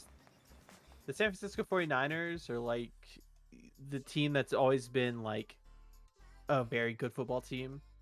Their issue is, and I think you'll have to agree with me, is how good can Trey Lance be? Trey Lance, for the few times he did play last year, wasn't the best. He ended up getting hurt and missing the rest of the season. Deebo Samuel and Brandon Ayuk, very good receivers. Their backfield has been proven to be a great focal point too, with Elijah Mitchell becoming their new star running back. The defense is really good. They also have one of my favorite head coaches, aka Kyle Shanahan, but he has the ability to either win a big game or lose a big game. It is a coin flip, and I believe if Trey Lance's can be good, that team will be back in the playoffs, and I think they'll be doing the exact same thing they did last year and making a deep playoff run. But when it comes to a big game, Kyle Shanahan has to prove he can win the big one. And Kyle Shanahan, I feel like, is probably the best offensive mind in football right now. He just makes things so easy for everyone on his offense. His wide receivers are always open. His teams always lead in yards after catch by like a big margin. Quarterbacks are always, it's a quarterback friendly environment. You can have someone who is like practice squad and make them look like an NFL starter, which should help Trey Lance Ooh, I'm not gonna say he's practice squad level. I don't mean to make it sound like there's a comparison. I want to believe in Trey Lance's capabilities, and that having a mobile quarterback will just take that offense to another level. Their defensive line is, god damn, is it unfairly good. Yeah. The biggest issue for the 49ers is injuries. Mm-hmm. They are never healthy. No. They have the worst injury luck for the last like 3 or 4 years. There's never been a game under Shanahan where the QB1, wide receiver 1, running back 1, tight end 1 have all been playing in the same game. That is ridiculous. I know I don't know what to make. They can probably charge through things. Their secondary has fallen off. They had loose members, I believe, and right now they're sitting at the 10th best team. Their Super Bowl odds are definitely up there. We haven't talked about that because there hasn't been a team to really care about in a bit. Yeah, they have the tied for 7th best odds. Really? Let's see now. They have the 13th easiest schedule, and they have a +3 net rest edge over other teams. So things can work out for them. They'll be going into the playoffs most likely. Yeah. All right. Next up, a team that I will be so shocked if they make it to the playoffs, let alone have a record over 7 wins. The Seattle Seahawks with a 5.5 over/under. We talked about this at the very beginning. Yeah. Because we were talking about Denver. Denver. Seattle can be a good team, but like they're like it's like Pete Carroll himself is holding up a bridge with his hands. He's not letting it collapse because he doesn't want it to, but at the same time his hands are getting very shaky and withered, and he should just let it go and let themselves rebuild, because you go from a Pro Bowl, Super Bowl winning quarterback in Russell Wilson to Drew Lock. Drew Lock has so much to prove this year, but I don't think he can. And they also just extended DK Metcalf, right? Yeah, I believe it was sometime earlier in the offseason. Yeah, they deservedly extended, so. They no, deservedly so, but I don't think they should have. I think they'll end up trading him because you're going to be wasting his good years because you need to let go. You need to rebuild. It's okay to rebuild, especially when your division is the Cardinals, the Rams, and the 49ers. Yeah, this is a team getting ready for a top 5 pick in the draft, while their coach thinks they have Super Bowl aspirations. They got rid of their all-time great quarterback because in fighting on how much, what kind of like offense they should be running, Pete Carroll is stuck in the 1960s with this philosophy. He believes Very true. defense first, then special teams, then running back, and then passing game. Oh, we also should mention this. He let one of the greatest middle linebacking tackles Oh yeah, of all time, Bobby Wagner, walk, and now he's in LA with Aaron Donald and other great playoff and other great positional greats. And you're at that point, you get rid of your greatest offensive and defensive player of all time, and you're still not going to rebuild? I don't get it. It's ridiculous. Hey, getting ready for Drew Lock / Geno Smith season. Woo. Terrible team makeup all around. Yeah. 4th worst team, and this is counting Pete Carroll just losing a lot of people just losing faith in him. Let's now the 22nd easiest schedule in the league, I believe. Yep. Tied for 2nd worst odds for the Super Bowl. Just making sure to bring that up. They don't really have a rest edge over anyone. It's just sad. I feel bad for Seattle. It's not gonna. The water that falls down won't just be the rain; it'll be the tears from their fans. I'm hitting the under. I'm hitting the under if I could. Pete Carroll still won't be fired. He'll be the coach next year as well. Well, coach Yeah. slash GM. Anywho, hey, here's a team that actually does have Super Bowl aspirations: the Tampa Bay Buccaneers with an 11.5 over under. There's no competition in their division. They're gonna No. win it. They're gonna be in the playoffs. It's Tom Brady. He's the GOAT. I hate saying it, but it's true. Um, Leonard Fournette put on weight, but I think he'll drop it by half season. Tom Brady's gonna be Tom Brady. He still has a great receiving core with Mike Evans and others. He lost Gronk, but OJ Howard still exists, and I don't know why they're not putting any respect on OJ Howard, who is a fantastic tight end in his own right. We'll see him in the playoffs. That's about it. Yeah, that's not too much to say. Yeah. Seventh easiest schedule. Let's see now. They have the eighth best team that's held down because change in coaching staff, but it's not like there's a huge change in coaching staff. They're it's just gonna be Brady leading another team into the playoffs. Yeah. It's a good team. They're good. They're good. They're gonna be good. I'm not wishing this upon them, never, because I would never do this. Unless Brady gets hurt, they're a playoff team. That's Yeah. plain and simple. Oh yeah, the second best odds for the Super Bowl too. By the way. All right. Not surprising. Here's a team I feel like there might be a division on opinions for. The Tennessee Titans with a 9.5 over under. The Tennessee Titans are a team I like because Derrick Henry is a large man who can just push people out of the way because he can and because he wants to. Ryan Tannehill last year proved he can be a good quarterback without his best player.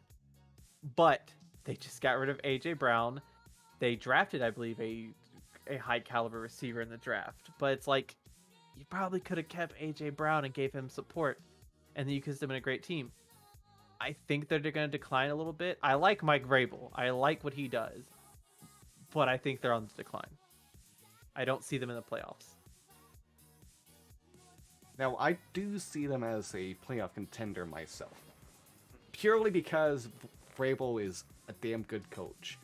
Their offensive line ain't great. The defense is good.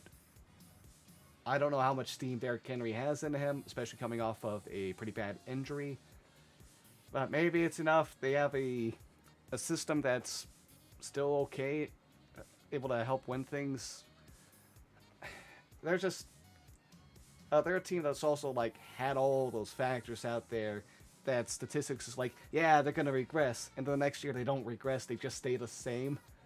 They just somehow spit in the face of everything that makes sense and continue to win. I don't know how. It's just a grit and determination. Yeah. Nope. I think they'll.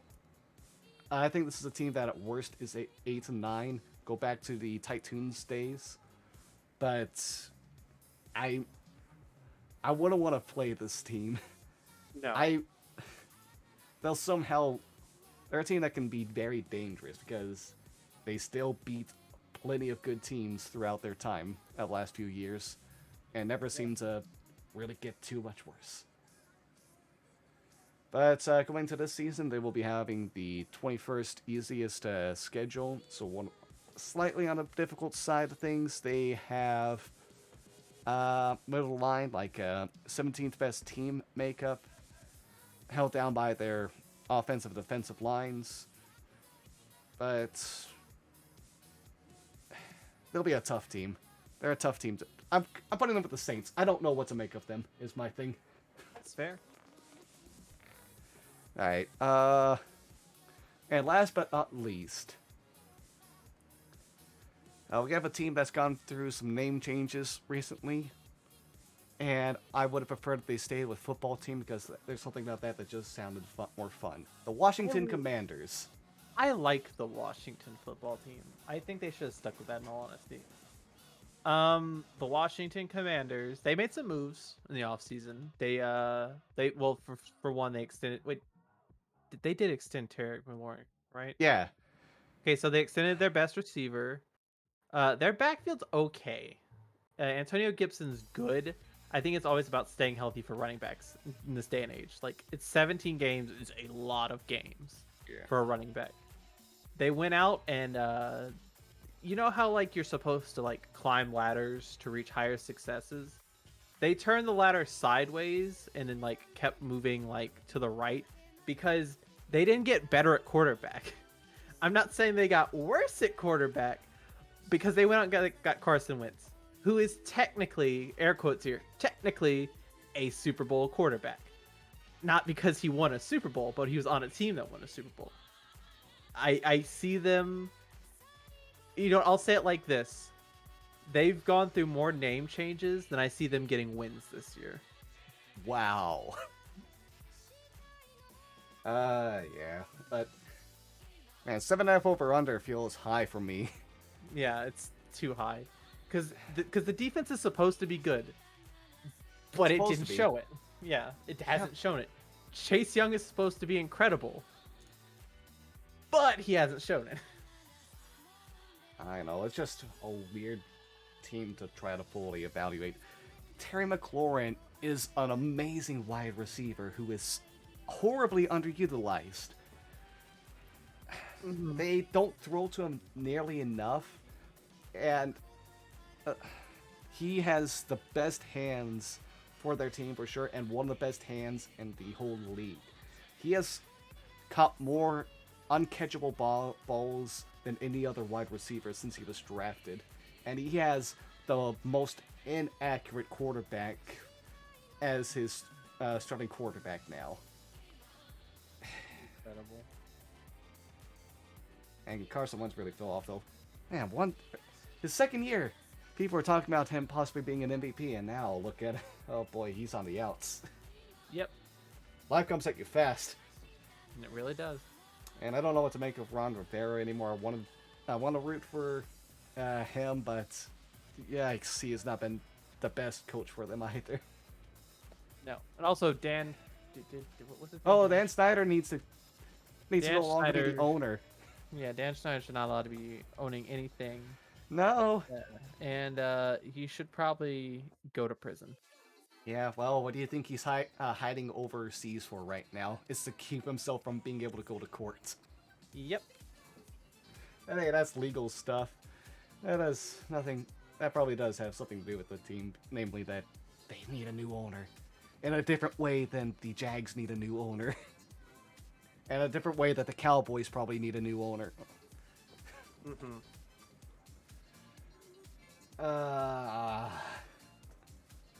I want to hit the under too. I feel bad because for Buckeyes, I want to root for Terry McLaurin and Chase Young. Oh God, I'm sorry for them. But yeah, that's the quote-unquote quick run-through of every team. Technically, it's about 2 minutes for each one.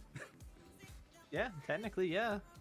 So yeah, it was quick for each one. It just wasn't Mm-hmm. We had half an hour cover, quickness. 32 teams. Yeah. But Before I head out, give me your Super Bowl. my Super Bowl. Before I do all of these predictions, I want to say it is the battle for LA, and the Chargers come out on top. I just love the team that has the quarterback, the amazing top 10 quarterback on a rookie deal with a loaded roster. Yeah. I personally think, because we're getting this week 1, I think the week 1 matchup is what we're going to be seeing in the Super Bowl. I think we see Buffalo versus the Rams. If I have to put a Super Bowl together. That'll be a fun one. The season starts the way it ends. Yeah, I will say, as much as I want to say they win, I say the Rams run it back. I say they two-peat it, and they try to build towards a dynasty. If I have to make a bold prediction. And then next year, McVay's person who hands McVay the towels becomes a head coach. Yeah, quite a strong possibility. You're gonna be the new Atlanta Falcons coach. Don't say that. That'll hurt my soul. All right. Thank you very much for joining me, Johnny. Hey, no problem. Yeah. Bye, chat. Love you guys. I will talk to you probably tomorrow. I might be here tomorrow. We'll see. Yeah, since I am not gonna finish this season predictions today for sure. But for now, I will talk to you later. Bye-bye. All right. Let's go ahead and actually hit ourselves with a break now. Gonna go ahead and take a few minutes. And YouTube, you won't care about this. Hey, I'm pausing right now. Ooh. And welcome back. Gonna go ahead and actually do the predictions for the season now. Now some things to go ahead and go over first is that when I'm kind of like doing these predictions, I like to go ahead and look at what I feel like are the easier matchups first. Kind of like the team that should be dominant at that time versus the team that's definitely lesser, or should be expected that way. I also will kind of like look at the ones that have like rest differences to them. Like if a team had either a Thursday night football game before and it's going against a team that didn't get the same amount of rest the next time, I'll go with that as well and put a lean on the team that had more rest. Kind of like try to determine that things. I will also try to keep things around like around 50-50 for wins-loss on home and away, because when you look at the season as a whole, typically each week it is going to be it's going to be pretty even on if it's the home or the away team that wins. If we're talking about betting and like the over-unders and stuff, like if a team's expected to win by 3 or not, like against the spread kind of stuff. Away teams win more often. I think they win 60% of the time. At least the last few years, so... Hey, betting people, keep that in mind. But yeah, enough of being a parrot and spouting out things I've heard other people say. Let me go ahead and start giving my own opinions on things. Let's go ahead right now and let's start with Bills at Rams, the season opener. Oh, this will be a fun game, and like Johnny said like a few minutes ago when he was on here, this could be a Super Bowl preview for all we know. These are two stacked and loaded rosters with really good coaching staffs. Oh man, this is gonna be a fun one. This is gonna be a fun one, which y'all might be able to see a preview of in a couple of weeks, by the way. Just laying that out there now. Anywho, this is a tough decision to make, but I did say before that I feel like the Bills are going to struggle at the start. As McDermott wants to go ahead and do some more old school football of depend on the run and let defense handle things.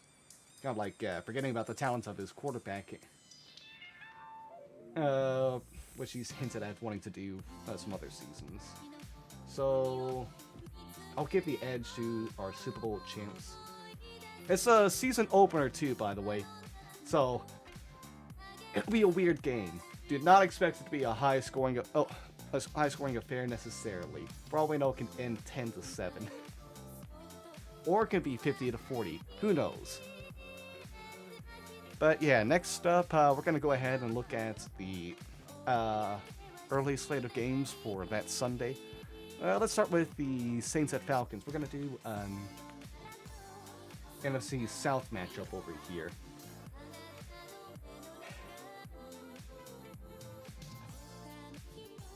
Oh, this is gonna be a tough one to look, kind of like think over. Boy. I feel like the Falcons probably aren't gonna start out too hot themselves. I feel like they still have their growing pains of being a rebuilding team versus the Saints, who, for better or worse, know themselves. It won't be by a lot, but I'll pick the Saints as the team that wins that one. Alright, we're kind of saying the NFC South, and that this is a Carolina home game. We're going with Browns at Panthers. Now, this would be the Browns, most likely without Watson as quarterback, and it is a revenge game of sorts, as Baker Mayfield is very likely going to be QB1 for the Panthers at this time. The Browns are the better team. They are the better team. They have the better coach, the better almost everything all around. Logically speaking, they should win. But The Browns always struggle on opening week. How many years do you have to go back to get a win on week 1 from the Browns? Week 1 always has some weirdness to it too. There's always a team that's playoff bound that loses to a team that's gonna get a top 5 pick. Let's be weird about this. We're going Panthers for now. Alright, next up, let's look at the 49ers at Bears. Alright, this is another one that can honestly get weird, but I just remember looking at preseason game how easily defenders bust through that offensive line. And just how much worse it'll probably look when you have the 49ers defensive line rushing against there. Remember Justin Fields' debut last season when he got sacked, what, 9 times or something like that? By the Browns? Oh boy. It might just go like that again. I have to believe the 49ers in this one. They're just too much of a better team overall, even if they have a quarterback making their first start, I believe, with Trey Lance. Historically, rookie quarterbacks aren't always the best with their first start, but I'm willing to believe in a win here. It'd be weird if the Bears did win. Alright, here we go. We've got an AFC North matchup now. We're going to go with the Steelers at Bengals. The Bengals could very well start with a Super Bowl slump for things, and the Steelers could have more fight in them than anyone expects at the start. Maybe they challenge an offensive line that's still kind of like gelling together. Kind of like taking advantage of things, but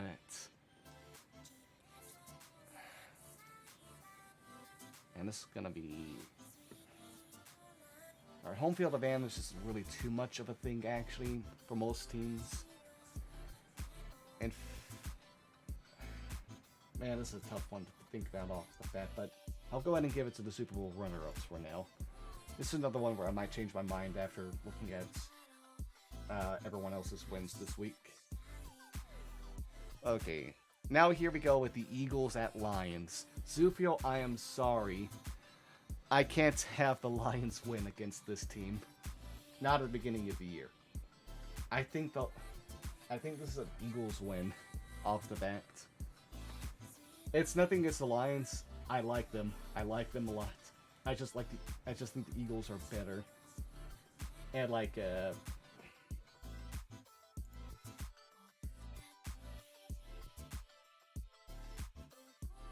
that's another one that can go weird, honestly. That's another one where I would not be surprised if the underdog wins. Alright, here we go with, on paper, Colts at Texans should be an easy game to figure out, to guess who will win and who will lose. On paper.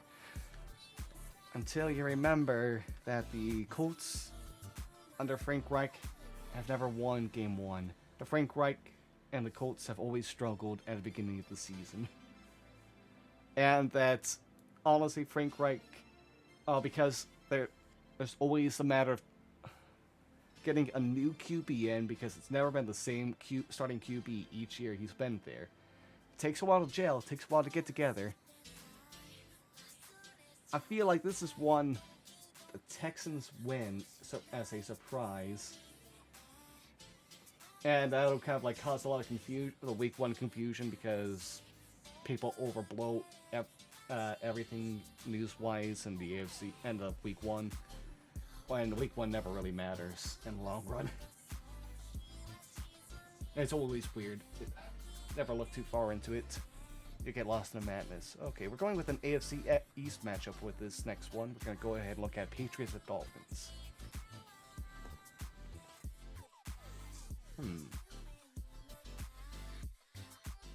Oh boy, this is a tough one to say. Alright, Patriots oddly struggle in Miami. Don't know why, it's always weird. The Dolphins should be the better team, honestly. But Bill Belichick is going against a quarterback on a rookie contract. He's always good against that. I'll give it to the Dolphins, but I don't like this pick at all. This is a... Man. These are tough predictions to make. Always difficult to kind of like decide who you think is actually going to be on top when you look at the... Oh, never mind. This is the easy one. Ravens at Jets. Hey. No need to overthink that one. No need to overthink that. The Jets have a snowball's chance in hell. Sorry to any Jets fans out there. Hey, thanks for the oof there, Brian. Right. Okay, this is a tough one to think about for the wrong reasons. We're going to look at the last of the early slot of games with Jaguars at Commanders. Two bad teams. This will be likely the least watched of the games to start off with. Oh yeah, Johnny can only stay till like 8 o'clock. So he is gone for now. When this likely continues on to tomorrow, he'll be showing up then to help finish things up, which will be probably a good chunk of the season as well as the playoff predictions and some awards if we have enough time. All right, Jaguars and Commanders though. All right, let's look for this. We'll have to look at the team that has the most consistency, or like the least amount of change between things from last year to now. The Commanders have a roster that hasn't changed up too much realistically. They got the same coaching staff for the most part at least, whereas the Jaguars had to change up the coaching staff. They had to get some more. They got some more top picks. Yeah, I'll go with the Commanders on this one. I'll say the Commanders kind of like win here. And let's see now for home teams, that's 6 in total. And for away teams so far. Getting wins, I mean. Alright, now we're going into the afternoon slot of games. Starting with Giants at Titans. Now, I believe Dayball has his work cut out for him for the Giants. However things start off with them, however this goes, I don't want to be put against him because I believe in him as a head coach with what he's shown as an offensive coordinator at Buffalo. But I believe the Titans are going to be able to win this. I have trouble believing in like the Giants necessarily on that one. It could be a close game. Could actually be pretty down to the wire, but in the end, Tennessee comes out on top. All right, next up, we're going to go ahead and have a couple quarterbacks who both know Kingsbury to some different extent. Go ahead and duke it out against each other. We have the Chiefs at the Cardinals. Kansas Mahomes has never lost an October game, I believe.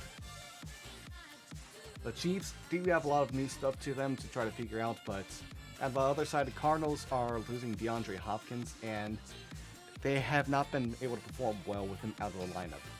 In fact, there's been a severe drop in Kyler Murray's performance with and without him versus with him. So the Cardinals are probably going to actually struggle somewhat to the start of the season, depending on who they're faced off against.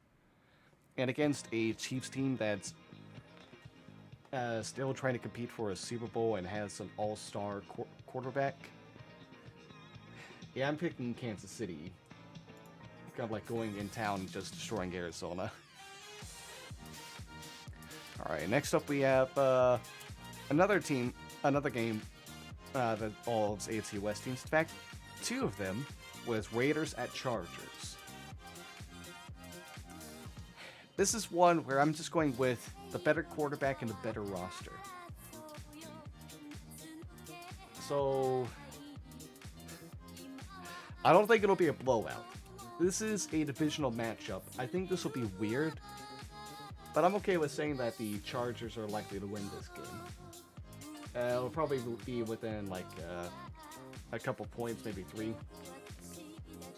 Or maybe make a fool out of myself and the Raiders blow out the Chargers to begin with. These are predictions. I'm not a genius. I'm not a psychic. But yeah, the last of the afternoon games will be, the 4 o'clock games will be Packers at Vikings.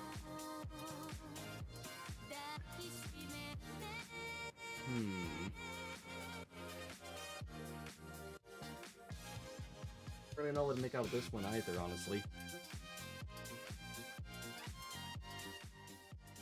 This is it's another difficult one to get because it's a divisional game, and again, you don't really know how this is going to match up. You don't know what the changes between teams are going to do. But it's now 4 o'clock game, so it's not quite an important game. It's not quite like it. It's not like a premier time slots or anything, so Kirk Cousins might actually perform well. The Packers, I feel like the Packers always have a weird struggle at the start of things. So let's get us another surprise here with the Vikings somehow pulling out a victory and getting another confusing thing in week 1 that probably ultimately won't matter. Alright, now we're going to Sunday Night Football. Oh yeah, let's go ahead and look at the Buccaneers at Cowboys. This will be a fun NFC matchup. It could very well be a preview of when the Cowboys get destroyed in the wild card or divisional round.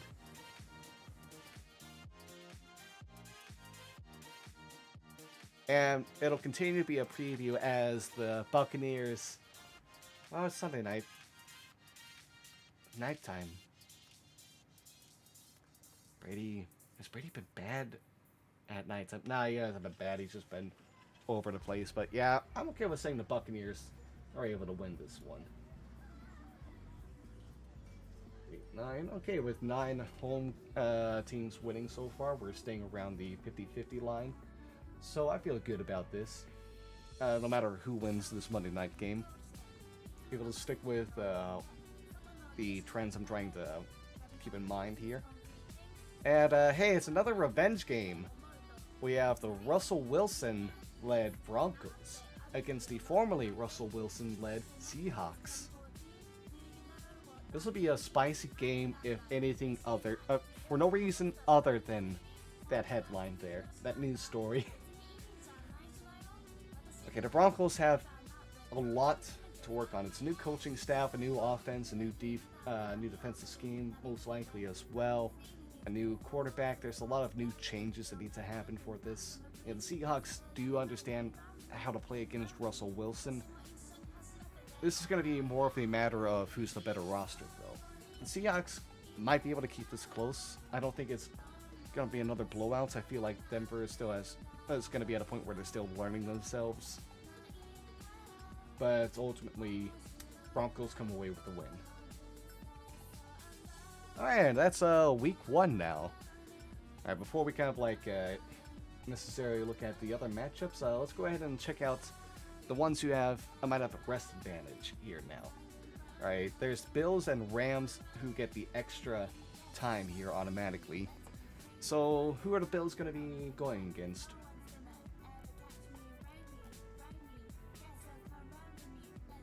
Okay, they're coming off of the Thursday night game, so a few extra days of rest, and are playing home against the Titans. Yeah, I feel like that's good enough to go ahead and get them. I feel like, yeah, I like this. I like this matchup for them. What time is this game gonna be, though? Oh, this is a Monday night game? So the Titans get... Oh, the Bills get even more rest advantage. Wow, that's odd. That is the NFL really wanting Buffalo to have a hot start to things. Okay, yeah. Buffalo, you go ahead and get the win.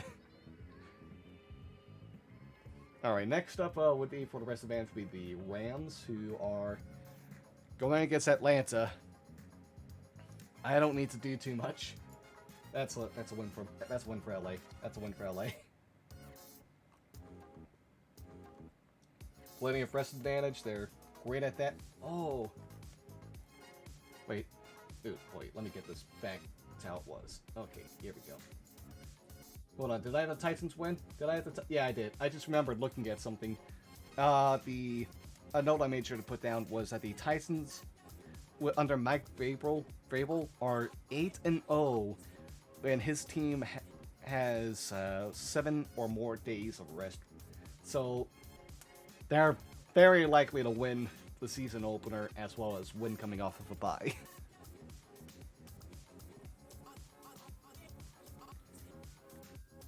Oh, it's not 7 more. When they have more than 7 games of rest.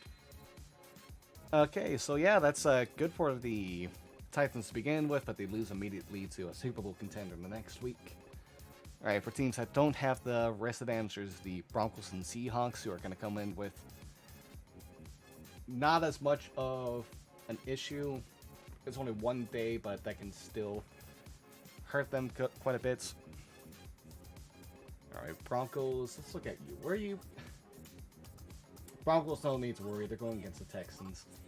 I just struggle to think Houston stays competitive against... stays within striking... stays within, like, worry that they can actually beat the Denver Broncos. I just think that's too much of an issue with talent. Too much of a talent disparity going on right there. And then you have the Seahawks, who, after their Monday night game, are going to San Francisco. Oh, that is rough. That is rough. I'm sorry, that is a 49ers win, most likely. Oh, wow. You have to come off getting your ass handed to you by your ex, and then go ahead and face off against the team that always seems to wallop you. Or one of the teams that's able to wallop you in your division. Yeah. Yeah, that hurts. That hurts. Ooh. Alright, but now that we're done with looking at that stuff, we can go ahead and look at the Thursday night game with the Chargers at Chiefs. Oh, that is a good Thursday night game. Oh, God. I am excited to see that one. Holmes versus Herbert. I know it's more of that, like the whole team against each other is still going to be so cool. Oh, man, is there the advantage one has over the other again? And they play at the same time frame. This is just a matter of like Kansas City having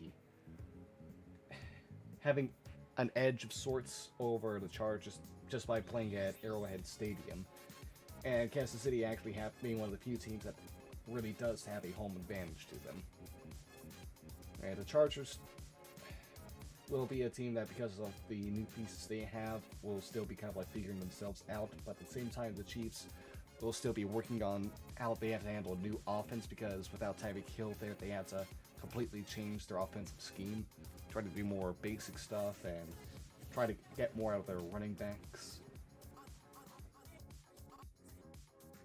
Man, that's gonna be such a good game. Man, this feels like a toss-up, honestly.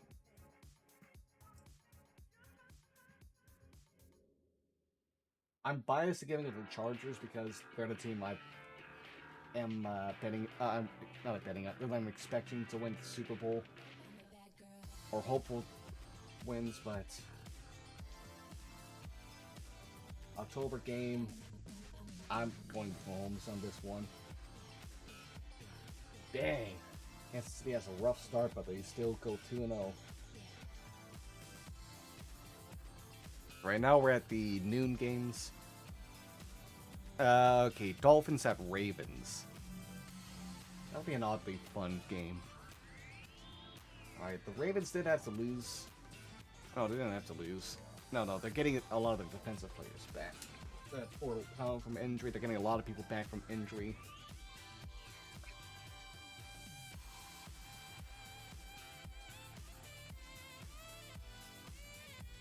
Whereas the Dolphins, man.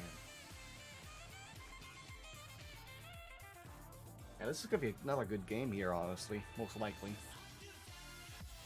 Alright, now, Baltimore did lose their defensive coordinator, Wink Martindale, who was able to kind of like help that defense be one of the more creative blitzing units out in the league. And Baltimore is kind of like trying to figure out the new identity on defense.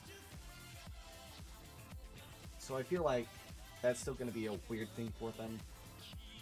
For the offense, for the most part, they still kind of like understand themselves. And this is a defense trying to get a new identity versus an offense trying to get a new identity, pretty much. Their defense will be more reactionary. Our offense still needs to learn the patterns. And I feel like the edge should go to Baltimore. But for now, I'll pick them there, but if too many home teams for winning, I might switch that around. Alright. Oh, Jets at Browns. Alright, that's enough on that subject. And next up is Commanders at Lions. Hey, good job, Detroit. I have a feeling you're going to get your first win. Wow, there's too many home teams getting a win right now. 1, 2, 3, 4, 5, 6, 7. Ah, that's 8. Maybe the rest of these teams are all away teams that win. You never know. You don't know how these matchups can go. But yeah, I feel like Detroit should be able to win that game. I just like them more than Washington, plain and simple is the thing. I feel like Carson Wentz is gonna struggle. Now, it's not gonna be cold weather, so it won't be the biggest worry for him on that part, but they're going against a Detroit team that seems more spirited and seems to have more energy to them. The talent level's not too different for the two teams. The coaching, I don't know how much of a disparity there is there, but I just want to pick the team that seems to have more spirit to them. Seems to want to have more fight into them. There's nothing scientific at all about that approach. It is pure emotion based, and I'm willing to take that bet. Alright, now we have another weird thing going on with the AFC South, as it is Colts at Jaguars.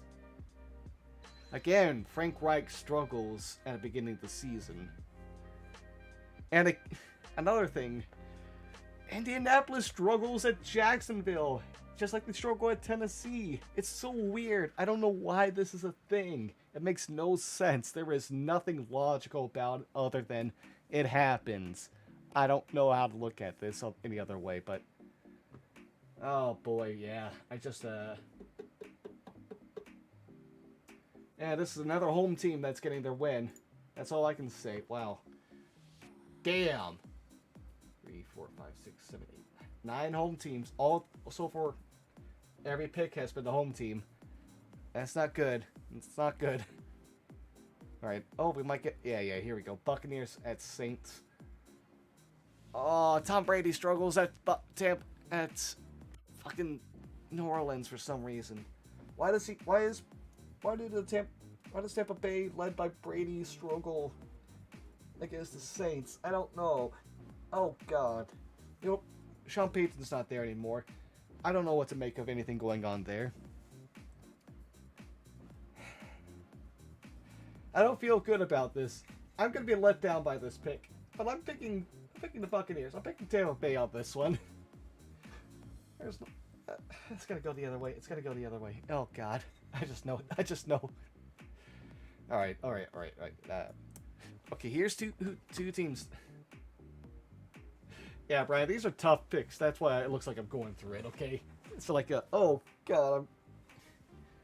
Now, granted, people who actually be putting money on this would be putting more than like a couple of minutes thought on each of these games too. Like these can go really down to the wire kind of deals. Okay, let's. Boy. Panthers at Giants. Both of them know about Ben McAdoo. Both of them know about Dave Gettleman. Both of them got over both those people. Oh yeah, and the Panthers have the head coach the Giants tried to get, and it's not working out.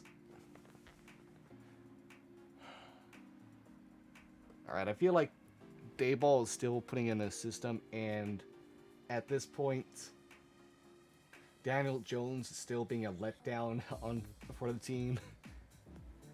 Barkley's not really able to handle things, and CMC is likely still healthy for Carolina. It won't be by much. This will be a close game against two middling teams, but I'll give it to Carolina. I'll give it to the visitor. Hey, we're getting away teams getting victories. We're getting away teams getting victories. Alright, the last of the noon games we're going to go over this week is Patriots at Steelers. The Steelers are a bane to the Patriots as much as the Patriots are a bane to the Steelers. They're two teams just like Patriots and Colts that seem to have weird bad blood with each other despite not being in the same division, just because of history is in the playoffs against each other. Wait, have the Patriots played against the Steelers in the playoffs? Oh boy, I'm forgetting my history on that. Anywho, boy. You have TJ Watt versus whatever goes on offense for New England here. So that's the big thing on that matchup. But honestly, the real thing is this is Bill Belichick scheming up against whoever is QB against the Steelers. This should be a low-scoring affair. I don't expect much from it. It's probably going to be boring and old-school football. I'm giving it to the Patriots. I'm giving it to Belichick on this. All right, now we're at the 4 o'clock games, everybody. Starting with Falcons at Rams. Home team wins. Oh, Atlanta. You have a rough draw. You have a rough start. What the fuck? Seriously.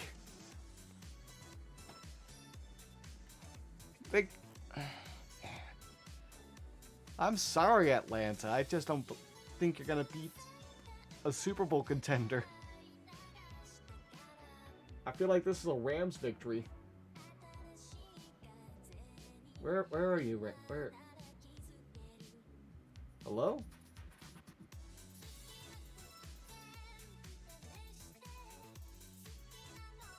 Oh, I already gave it to the Rams. That's right, because of the... Yeah, I already did. Okay. Just like I got Seahawks and 49ers done. Oh, Bengals and Cowboys. Alright, good. I don't need to continue on. I just had a reminder about how sad Atlanta's gonna be there. Alright. Bengals and Cowboys. Oh, hey, what's the record for the Cowboys right now, by the way? 0-1? Well... Sorry, Dallas faithful, but... Man, this could be a fun game. This could be fun. Both teams just kind of like throwing against each other. Probably drive up points on both sides of things, but I'm giving the edge to the Bengals here. Yeah, I'm just higher on the Bengals than I am the Cowboys. Let's just go with that. Yeah, there's just gonna be a lot of weirdness in Dallas. Man, they're having a weird start to things. Starting goal 2 is not good for your playoff hopes either, by the way. And hey, here's one I don't need to put too much thought to. Yeah, Texas or Broncos. But Cardinals or Raiders is one that there is actually some thought needed to, because this is another game that can go either way, honestly, pretty easily. Now, the Raiders' defense isn't going to be challenging for Arizona. It shouldn't be, but at the same time, I don't know what to expect from Arizona's offense. And I don't think their defense is going to be a challenge for the Las Vegas offense. Oh, boy. Yeah, if anything, I believe this is one of those games where we're probably going to see Derek Carr at his best. I think this is going to be one of Derek Carr's top-tier style games, where he's able to pick on a bad defense and get a lot of help from his great weapons around him, while not having to worry about a pass rush that is almost non-existent from Arizona. Yeah, I'm picking the Raiders on this one. Oh boy, how many home teams is this so now? 1, 2, 3, 4, 5, 6, 7, 8, 9, 10.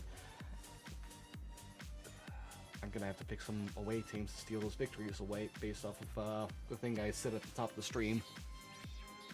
Alright, but now we're going to Sunday Night Football, and this is an NFC North matchup right here. We're having the Chicago Bears, Mike Ditka, versus the Green Bay Packers. Mike Ditka one got zip. The Bears are gonna go crying. Like Bears are gonna go crying home. Oh boy, yep. I need away teams to steal victories from home teams.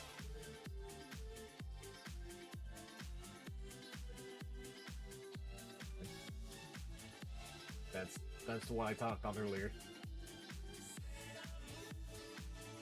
5.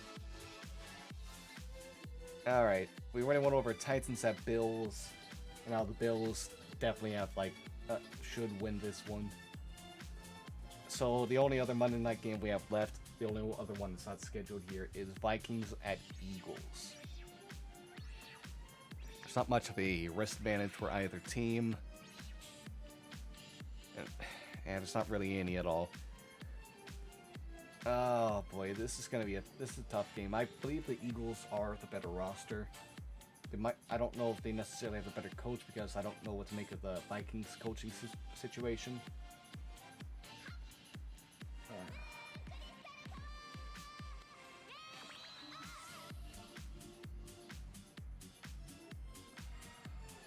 Hard for the silence right there. Boy, this is a tough one. This is a tough one to evaluate right here. Alright, I don't necessarily... Oh, wait, no, this is a Monday night game. Oh, this is a premium time game. Alright, Kirk Cousins is gonna suck ass. He's gonna be terrible. He's gonna be awful like he always is in prime time. Alright, that's an Eagles win. That's only 5 away teams winning, though. That is not good. Some more away teams need to steal victories away. Alright, let's give Chargers then. 1, 2, 3, 4, 5, 6 versus 10. I can't give the home teams that much advantage either still.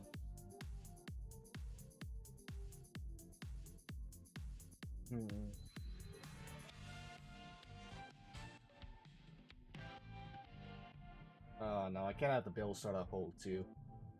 That just doesn't make sense. Just be one more victory and I'll feel up for an away team and I'll feel good about this. I'm not giving. And Washington Lions feels like the most logical. Not bad.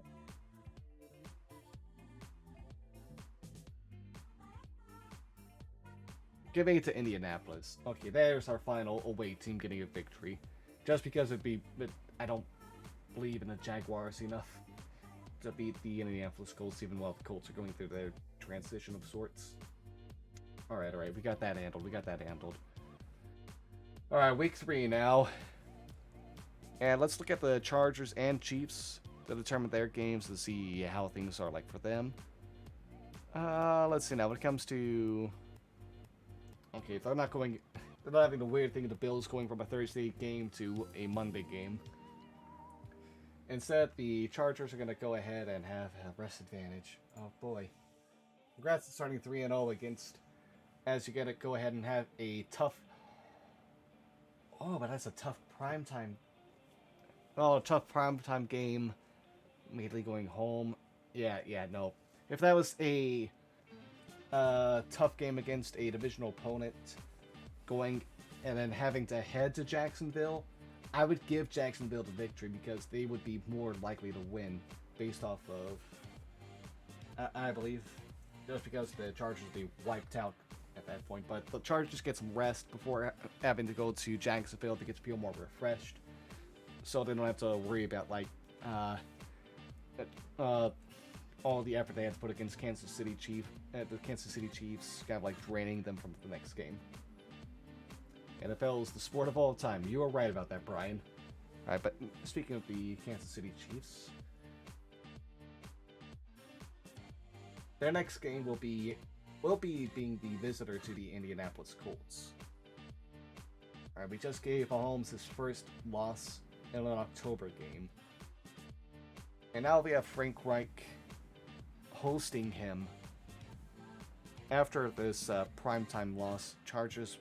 Not Chargers, Kansas City having more rest to them as well.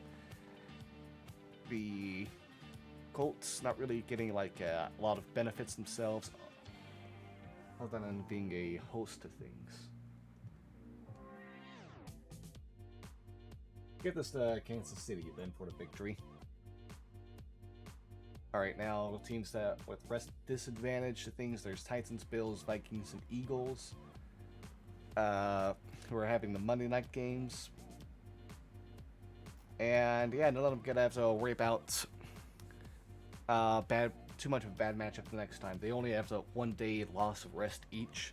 So let's start with the Titans, who are hosting the Las Vegas Raiders. Now, you don't get the Vrabel extra day of rest, meaning easier time winning kind of deal like the Apple did for the start of the season still. This is, boy, this could be a game that can help decide who goes into playoffs later, depending on how the dice roll.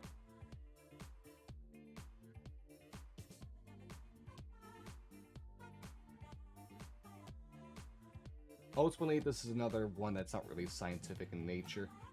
Other than I don't think the Raiders are a team that's necessarily suited for handling the bruisers of the league, and the Titans are a bruiser. Much like how they've been able to gum up the works of the Ravens almost every time they fought them, I feel like the Titans can also gum up the works of the Raiders, which is why I'll give them the victory in this case. Alright, next up we have the Bills, who are going to be, after their Monday night victory against the previous number 1 seed of the AFC, going to be going ahead and having a match against a divisional rival with Miami Dolphins, heading over down to Florida. Alright, there's not even a travel issue really, since they played at home last game. And there's not really a lot of disadvantages to think of for the Bills. I think each other's secondaries can kind of like handle one another very well. Their passing games might be a bit more limited. And knowing that McDermott might want to go ahead and run the ball more still. It'll be an inefficient slog for both teams at this point, most likely.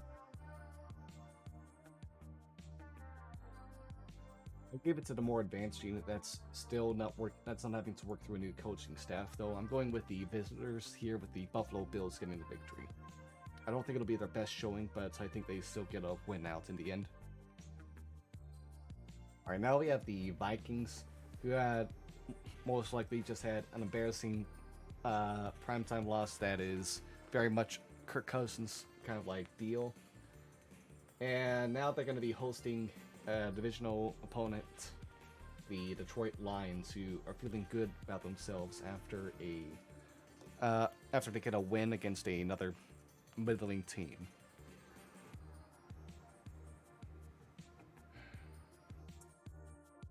What time is this going to be? This will be a noon game. And not much of a travel distance, really. Man, I feel like the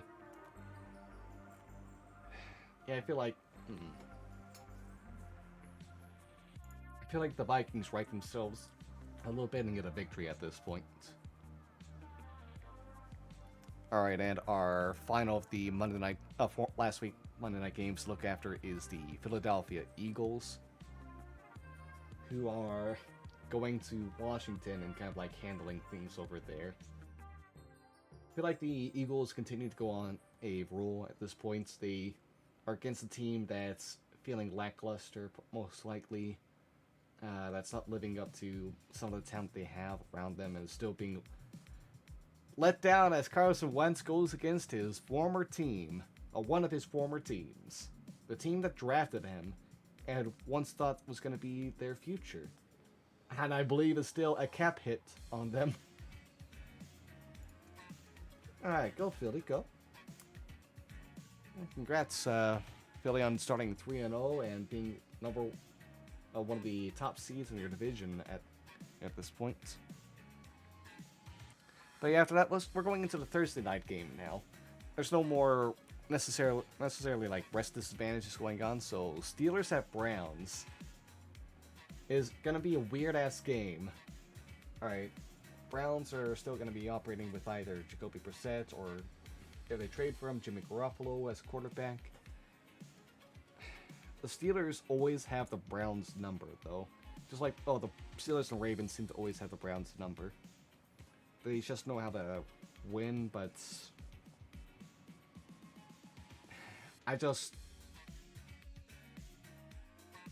whoever is their Steelers QB right now will be behind a god-awful offensive line as Myles Garrett and Davian Clowney tear at them from either side. And we'll have to throw in a rush to a backfield that has the likes of Denzel Ward. Oh boy. This is a Browns victory most likely. As they get to kind of like finally be the bully against the one that bullied them for so long. Yeah, that's I feel good about saying it's a Cleveland victory there. At this point, I don't know how we'll go down the line though. Alright, now we're going to go ahead into the Sunday noon games here, starting with Saints at Panthers. Yeah, this will be an odd game. Both teams are probably feeling good about themselves to an extent. Panthers starting out with a winning record, looking like they're a better team than people. Oh, maybe at this point people would be like, maybe the Panthers are a better team than we thought they could be. And the Saints 1-1, but being feisty, like, hey, maybe they're actually a good team. Maybe they actually do know maybe their salary cap isn't an issue after all. Maybe they're just wizards with money.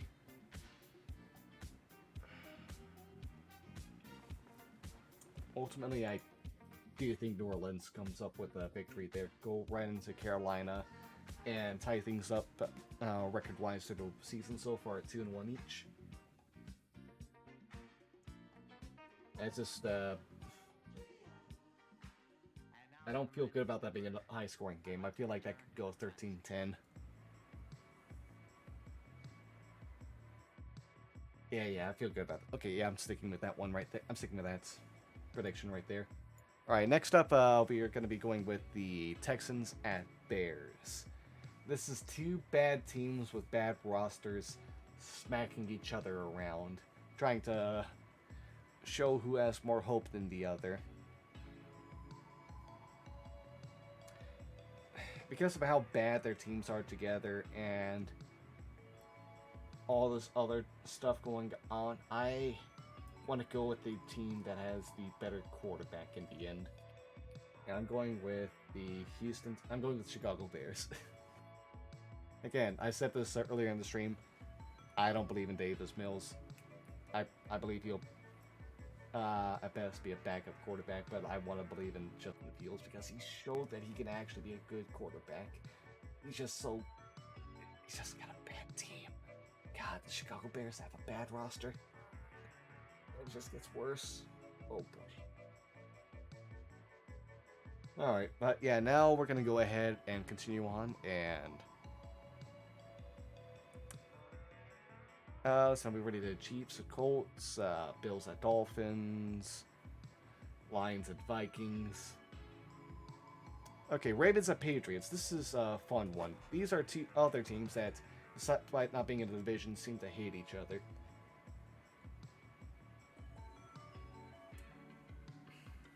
Although, honestly, I do feel like, oh man.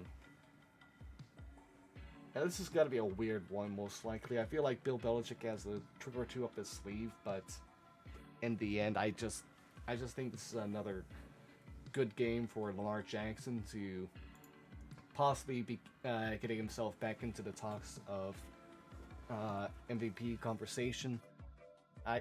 I feel like should be one of the players with like some of the higher MVP odds. Although with my prediction about the Chargers probably gonna be Justin Herbert that wins.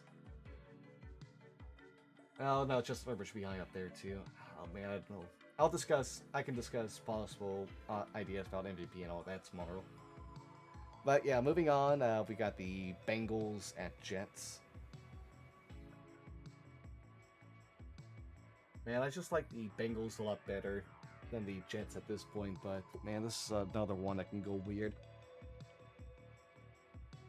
Is there any reason not to believe in the Bengals? No, not really. Nah. This is a second away game in a row for the Bengals, but I don't think that'll matter too much in the end. I feel like Cincinnati can go in and beat up an inferior opponent. Joe Burrow might get picked off once by Sauce Gardner, and maybe maybe the rookie quarterback returns it for almost a pick six, but just stopping short, and that'll be like the big thing that makes New Yorkers cheer. But yeah, I'm not going too crazy in this. I'm not going too wild. Alright, I'll go ahead and bring us now over to the Raiders and Titans. Oh no, we already did that one. Dang, Eagles and Commanders. We already did that as well. Hey, we're moving on to the 4 o'clock games.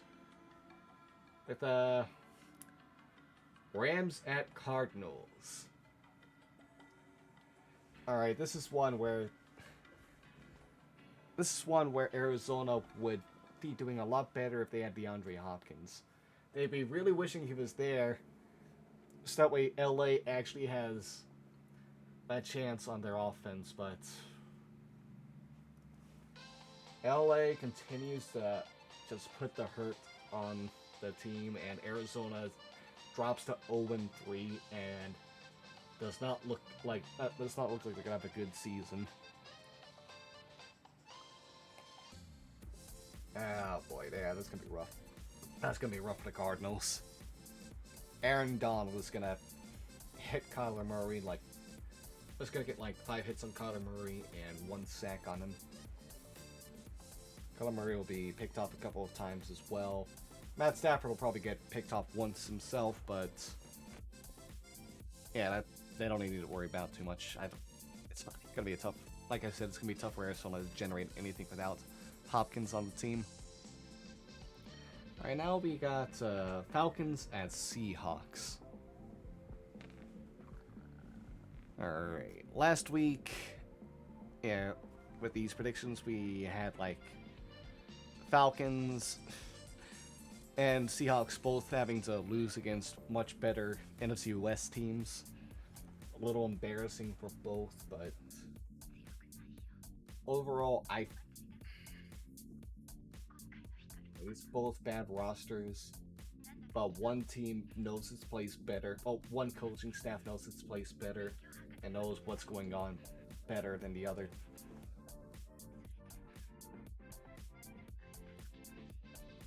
Atlanta on this one. I feel like Atlanta gets their first victory of the season. Get to be 1-2 now, and leave the Seattle Seahawks continuing to feel like they might end up being the worst team in the league, unless as they just kind of like stare with the Jets. Jets and a couple other teams like Jets, Jaguars. And it's like, hey, which one of us is gonna get #1 pick now? Is how those fan bases are gonna be like at that point. But yeah, the last of the 4 o'clock games now is gonna be Packers at Buccaneers. Oh, this will be a fun team. It'll be a reminder of the NFC Championship not too long ago. But I feel like things can go differently this time. Do I feel like things can go different? Okay. You got 2 very old but highly talented quarterbacks. 2 of the best out there. Extremely smart and surgical, who can read a defense very easily. The issue being like who they have around them. I feel like the Packers have the better secondary, but the Buccaneers have the better front seven when it comes to defense. But on offense, the Buccaneers definitely have the better, better gadget, better like receivers. Packers have the better running backs. The Buccaneers don't have a great offensive line anymore, actually. But I don't think that Green Bay Packers necessarily have a great one either. But the passing game being the most important one of all, though. Both can elevate their passing game, though.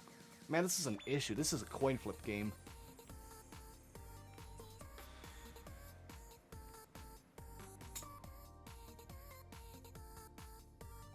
For now, I'll go ahead and give it to the home team. I'll give it to Tampa Bay. It'll be a fun game to watch, but boy, is it a tough one to try to pick. Alright, now moving on to Sunday Night Football, as we have the 49ers going into Mile High Stadium. Notoriously difficult for a team to go into Mile High and win. It is another stadium where there is a true home field advantage. Mainly because of the difference in like the elevation, causing like the some issues with players who aren't used to the decrease in oxygen levels, but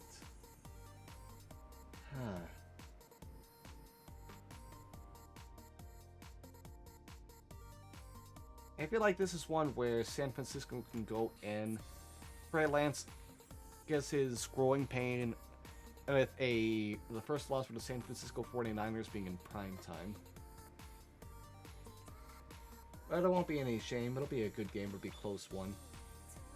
And Denver fans are really feeling themselves at this point. Wow.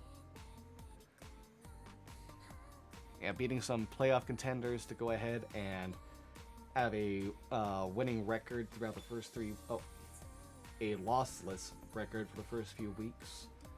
Good primetime game for them. Yeah, they'll be feeling themselves. Speaking of but continuing with another primetime game, Monday Night Football. Hell yeah. Cowboys at Giants. Two teams with giant fan bases who have really mixed feelings about their teams right now. Alright, I feel like Dak can perform really well. And unfortunately for the Giants, they're still having issues putting everything together. Their quarterback ain't exactly going to be doing too well. Saquon Barkley might still just simply be showing flashes but not putting it all together. I feel like you see Dayball doing a good job, but unfortunately the Cowboys go ahead and grab the victory from them. Alright, and away teams have the edge this time, 9-8. And yeah, I think that's good enough to go ahead and move on to the next week. Wow, 1 hour to cover 3 weeks. Yep, I'm continuing on for next week for sure. Not next week, I'm continuing things into tomorrow for sure. Luckily, gonna get some more opinions to help me decide on some of these things I feel are coin flips. Anywho, now looking at week 3, we're gonna start off like checking out the Steelers and Browns, how they can hold up since they have rest advantage, or should have rest advantages against other teams. Alright, neither of them are gonna have to worry about like extra rest or anything like that. I don't know, Brian. I seem to be full of them though. Opinions, that is. But yeah, Steelers and Browns. Let's start with the Steelers, who are going to be going in. And yeah, they're staying home. Oh no, they're going home and going against a very weak and down and out Jets team. This is a TJ Watt game for sure. This is going to be one of his big games, going against the offensive line still trying to put itself together. This is also yet another game for Sauce Gardner, and probably also one for Garrett Wilson. As those two players on the Jets will have some fun as well, picking on weaker parts of the Steelers. Sauce Gardner versus... Yeah, it'll be Sauce Gardner versus... Oh, why did I forget the new Steelers the Steelers wide receiver's name. I just talked about him earlier and how much of a steal he looks like, but yeah, that'll be a fun matchup too. I feel like this is a Steelers victory though. Pittsburgh gets its first win of the season here, by the way. Week 4 is when I'm having them get their first win. Ooh. Yeah, they're not looking as moribund as they get to pick on the Jets, but there's but their fans are worried that maybe it really is true that their time is up in the AFC North for now. Alright, with the Browns though, they are taking their time after a win on Thursday night, get some extra rest, and they get to go over to Atlanta. Oh man, it's gonna be bad. Atlanta has a bad offensive line. This will be another fun time for Miles Garrett as well, honestly. Atlanta's defensive line's Grady Jarrett and no one else. So Nick Chubb and whoever's running back too, depending on Kareem Hunt's situation, are gonna feast. Yeah, the Browns are gonna be able to ground up. So it's just kind of like run the hell out of this game and win against Atlanta. Alright, now for the Monday night games, going with Cowboys and Giants. Alright, nothing rest-wise that's different for them. So Cowboys, let's look at you. You're going to be getting to stay home and going against Washington, who... Yeah, you should be able to beat them. Dallas, you should be able to beat Washington. I'm not putting too much extra thought into that. But the Giants, you get to stay home. Now, you get to go home. Sorry, yeah, stay home. Oh, 2 weeks in a row. Is that 2 weeks or is it 3 weeks in a row? They're at home. Wow, that's weird. All right, Bears coming after their first victory of the season. I believe we just had them have against a Giants team still out of luck.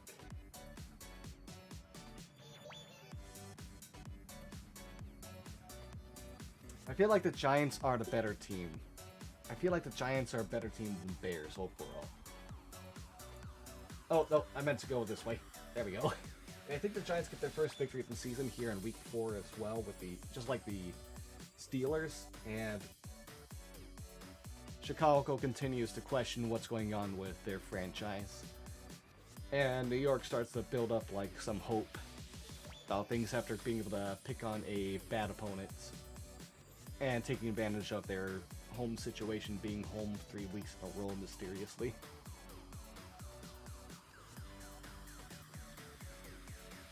Alright, now we're going to go ahead and look at some our Thursday night game for Week 4, which is Dolphins at Bengals. Alright, did either team have to do travel the week before? The Bengals had to, but the Dolphins were at home. Alright, so there's nothing travel-wise that's going to be really too much of an issue, I believe. Alright, Dolphins at Bengals, so...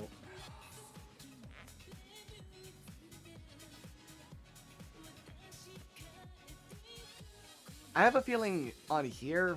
Joe Burrow is going to be able to show himself in prime time. That's one thing to show, but we might also see Tua go ahead...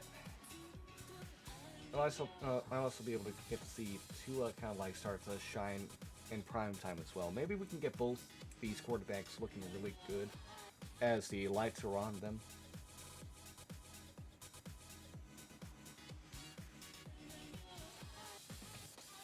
I'll give it to Miami. At least for now. This is one of those coin flip games. I believe this is one where the Bengals should look like they're actually the better team for the most part, that they actually do outperform Miami in most ways. It's just the Bengals get unlucky at a couple of points, and that's enough for Miami to take the victory. So Cincinnati comes out feeling like the better team, but Miami takes the victory. It's a weird decision, a weird pick, I know, but I'm feeling that.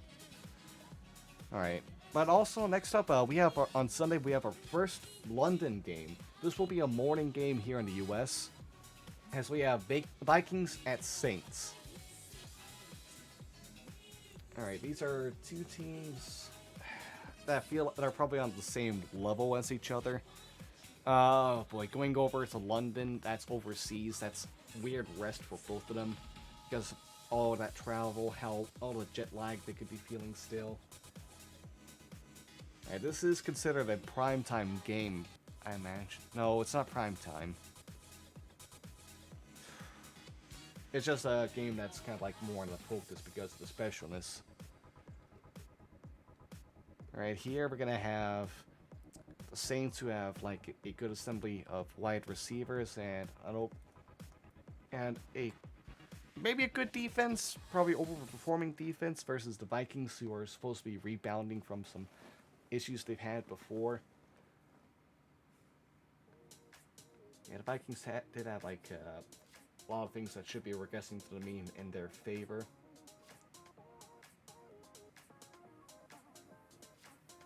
I think this could be a game where we get to see Justin Jefferson shine. I feel like this is a Vikings win. I know it's odd. No team has a real home or away advantage on this one. But yeah, I'm okay with going with the Vikings in this victory. But now we get to go into like the noon games themselves, get some more normal stuff going on. And we can kind of like look at the Bills at Ravens. Start off with, since we already did the Browns at Falcons. With Bills at Ravens, this is going to be a playoff preview kind of game. This is one that people are going to be talking about as being yet another potential AFC Championship preview. There's like 100 variations of that because the AFC is loaded. It is just so stacked. Whereas the NFC is top heavy.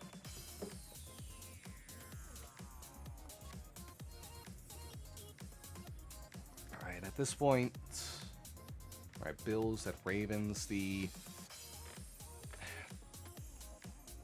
and stuff to kind of like take into effect like a playoff game they had a couple years ago because it was like horrible weather. Neither team was really able to do much, and Lamar made a really bad pass at one point that became a pick six and sealed the win for the Bills, but that was a weird weather game, so throw that out there.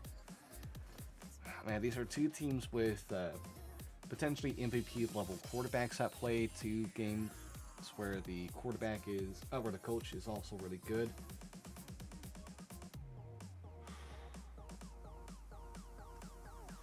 This is in Baltimore, man, this is tough. Right. Supposed to be the early season struggles kind of thing for the Bills. They're not really playing the game they should be playing quite yet. It's not really synced up like it's supposed to be. And Baltimore takes advantage of that and steals the victory out from Buffalo's hands. And Buffalo, being more suited to stopping the pass and the run, gonna have some issues with the run side of Baltimore. As Baltimore can probably still trick Josh Allen into making some bad plays, which he's unfortunately still prone to do when the heat's on him. Yeah, like, what is it, like, last season did he, because he was trying to play hero ball, caused, like, a negative 40-yard loss or whatever. That was such a weird, dumb decision, but yeah, you might see something like that in this Bills-Ravens game. Alright, next up we have Seahawks at Lions. Alright, this will be a fun one. This will be... Not really. No, it won't be a good game at all. But you know, I like the Lions odds. Seahawks are not a good team. I don't feel like Pete Carroll is going to go into this in a smart way at all. Seahawks dropped to 0-4, and the Lions are surprisingly still within the still close to the playoff race. In week 4, the end of September. Going in like one game out of first place in the division. Wow, what a surprise!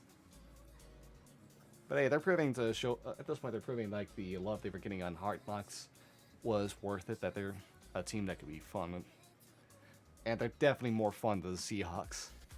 All right, next up we have the Chargers at Texans. No need to overthink this. That's the Chargers' victory. Alright, moving on now. Titans at Colts. Alright, right now, both these teams, 2-1, 1-2. There's not really a big difference or anything. This is going to be an odd game. Oh boy, the Titans don't get that press advantage thing I mentioned before. Frank Reich might still be struggling at sorts, but I like the Colts odds here. I like the Colts in this position, at least at this point. I think like the Indianapolis can kind of like manage the victory over here.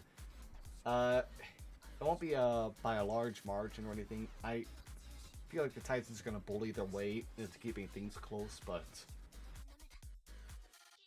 yeah, I like Darius Leonard stopping King Henry enough. King Henry's it's still the early of the season. He's not. Dick Henry's not going to be at his best. The injury might not be affecting him anymore at this point, but he's a type of player that gets better as the season goes on, as he gains more steam. Alright, so with that out of the way, we're going to go with Bears at Giants. Alright, we got a Giants team that's feeling better about themselves.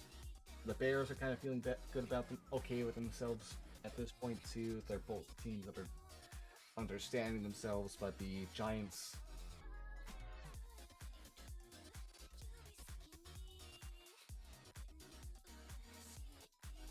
I'll change this if there's too many home teams that are winning for my taste. Oh, you know, I already gave the Giants this victory. I'm an idiot. Jaguars and Eagles is what I'm trying to go into.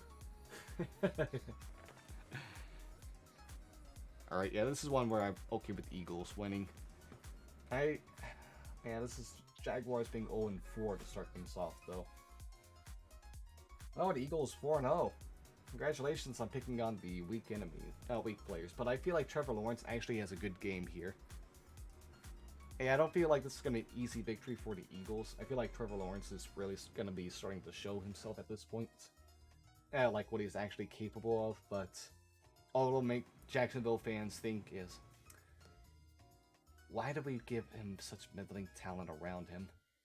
If we can't actually close out the games, we could have won if we got better players.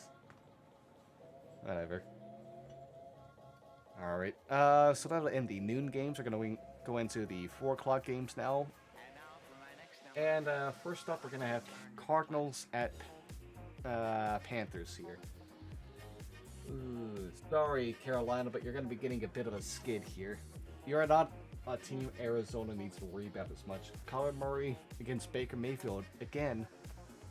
Unfortunately, Kyler Murray gets to get the victory. Yeah, CMC might still be around at this point. Carolina's defense might actually be okay. The issue is the Cardinals will have something good enough schemed up to manage a victory over them. Alright, now we're going to be going with the Patriots at Packers.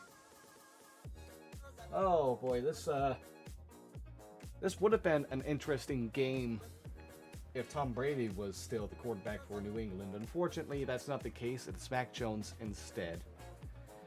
And unfortunately for the Patriots, even without Devontae Adams, Aaron Rodgers will be good enough to bully their team around. Yeah, that should be a Green Bay victory, I believe. Alright, now we have an AFC West matchup to finish the 4 o'clock games. Only 3 of them, huh? Wow.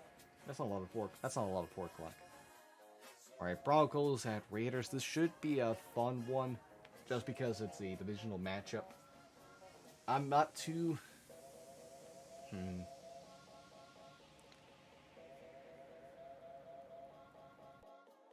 feel like this...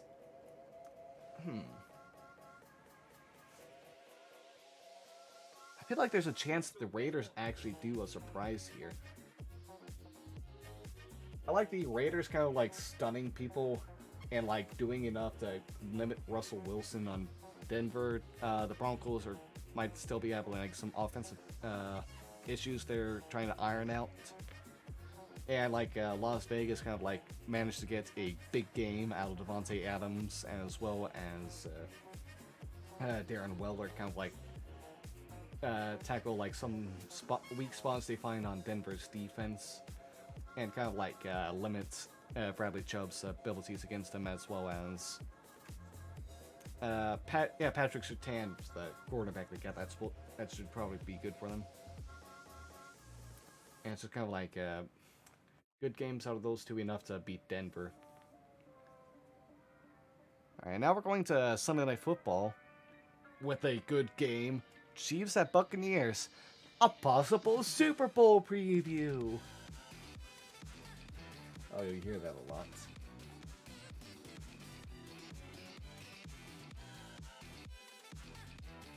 Alright, the Chiefs are still kind of like going to be working on their offense. They still need to get everything working perfectly smoothly with this new style they're going to be doing.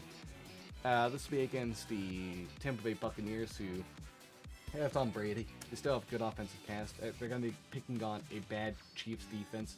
A terrible Chiefs defense, in fact. Tampa Bay is better at run defense, though, is their big thing. They're not bad at pass defense. They should still be good against that at bets, and they could still deliver pressure, but I don't know. I don't feel like they're going to be able to do enough to stop Mahomes in this case. I feel like, well, looks like both teams are going to be ending that game at 3-1. Yeah, nothing to be ashamed about for either, although it's a different 3-1 for them, since Tampa Bay is 3rd seed and Chiefs are barely into playoffs with that kind of deal. Oh, things could change up though. We're looking at our Monday night game of Rams at 49ers. Alright. This'll be some fun. A heated NFC West matchup. The 49ers... Who has the edge versus each other? Let me look that up real quick between Shanahan and McVay.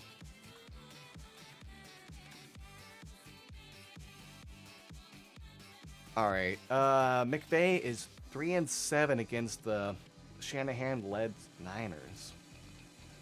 Wow. You have the more experienced team in the Rams who fully understand themselves versus the 49ers who are trying to get things to work with their second-year quarterback, but I feel like there's a good chance that San Francisco actually does. Oh boy, but man, how many home teams do I have with a victory already? That's 9.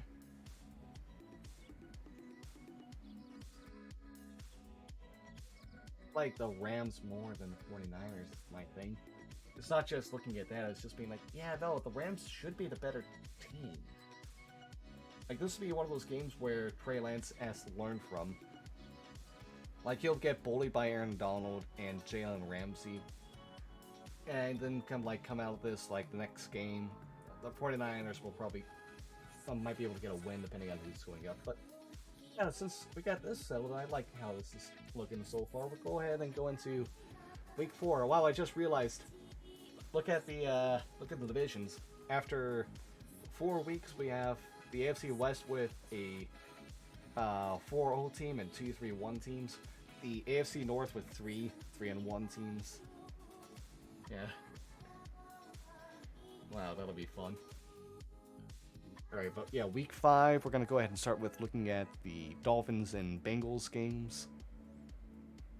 Bengals actually might have a bit of a extra rest advantage because they get to do Sunday night at Baltimore. Alright, so yeah, it is an away game for them, but at the same time they get a few extra days and they get a little bit more time in the day as well. So there's a lot more preparation that they get to do with Baltimore at this point, but Baltimore is a better team than them.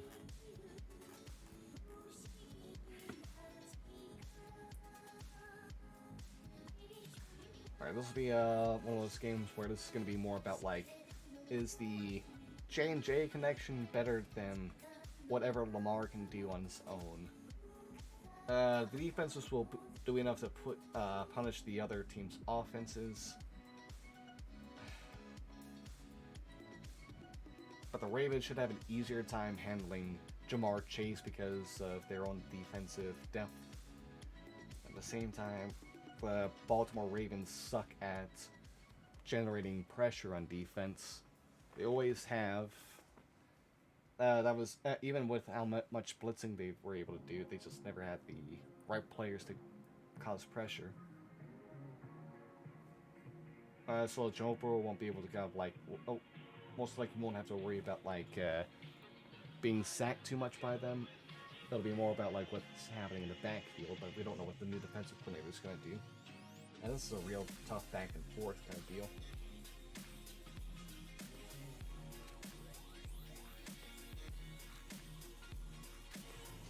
I think for now, I'll give it to the Ravens. This is one I might change my mind up before we move on to week 6, but yeah, that's what I'm going to go with for now at least. Alright, our other thing to look at is the Dolphins. You don't really have to worry about anything. They go against a noon team. They have a noon game next. Divisional game though, at Jets. Alright, we're gonna have two teams that are using trying to do Shanahan systems. The Jets are trying to get theirs to work, and Miami has one that is better suited for it right now, that has like the better situation around.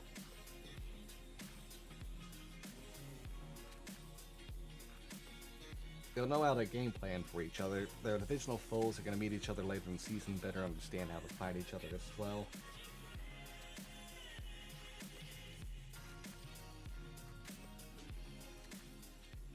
The Jets are also one of three teams without a win right now. The other two are the Jaguars and the Seahawks. Yikes. Alright, there's a chance this one I might end up changing just later down the road.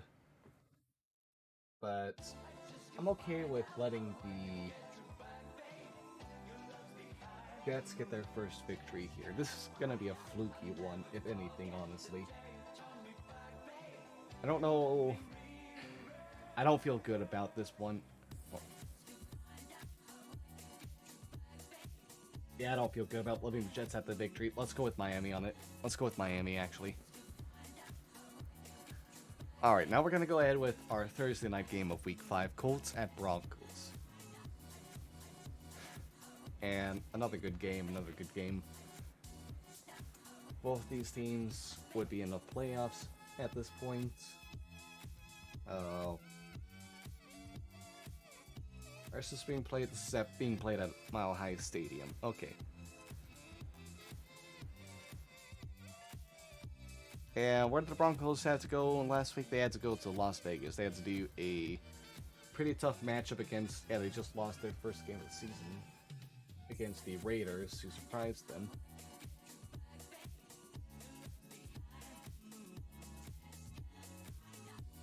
And I think this will be a Broncos victory. Russell Wilson's another player who I believe is supposed to be really good in prime time. This will be one of those types of games. Short rest at Mile High Stadium. It'll be very difficult for Indianapolis to try to get anything going.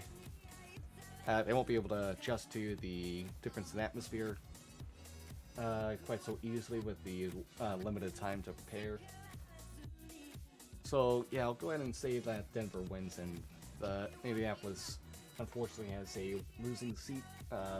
losing record so far after Week 5, but that might not hurt them at the end. Might still end up winning the division. Alright, now we're going to our London game, Giants at Packers. Alright, and unfortunately, Giants, if feel-good story is going to come to a halt right now. Yeah, Green Bay gets to have their victory here against you. Hold on a sec. Hold on, who won the London game before? Oh, wow. Hey, we have two NFC North teams winning in London 2 weeks in a row because of this. Giants, you're feeling like you're progressing. You're feeling like you're being able to compete with each other teams better. It's just sad that you have to go against a true playoff contender and lose against them. Put up a good show, though. You'll put up a good show. Alright, next up we have the Steelers at the Bills. Alright, this is... The Steelers have a weird thing of actually being able to compete against the Bills pretty well. Unfortunately, this is a different Steelers than those teams.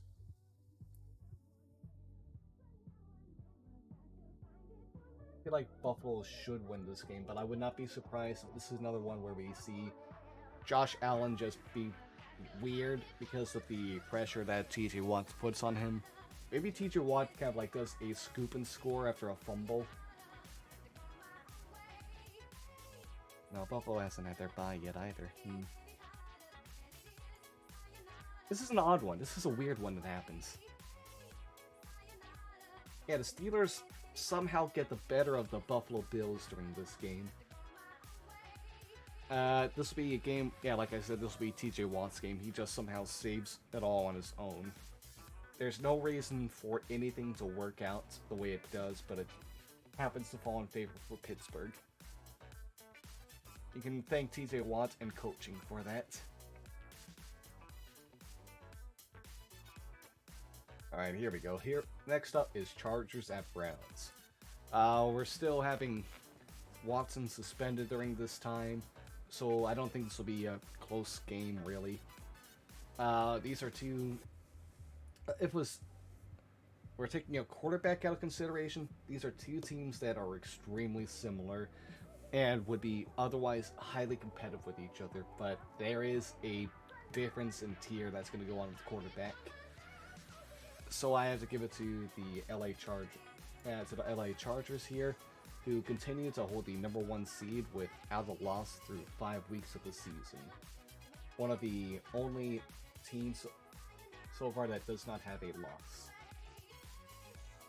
The Browns are okay with this loss. Like, yeah, we're not full strength right now, so it's okay. It's understandable. Next up, on an opposite end of spectrum for talent, we have the Texans at Jaguars. The Jaguars get their first victory of the season, taking advantage of their in-division, also woeful opponent, who's not able to really handle them as well. Trevor Lawrence, you get to get the Jacksonville Jaguars their first victory here. And Houston's okay with kicking the can down the road. They didn't really invest much in the season anyways. Ooh, excuse me there. Alright, now we're going into the NFC North as the Bears take on the Vikings. The Vikings do have some weirdness to them because of coming off of a London game, honestly. So they might be feeling a little bit groggy, a little bit less than how they want to feel about things, but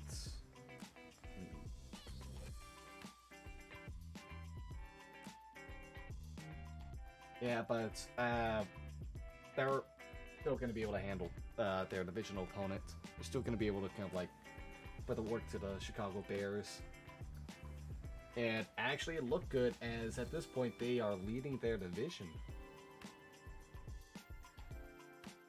People are going to be really happy for their new coach, being like, oh wow, is this the real deal?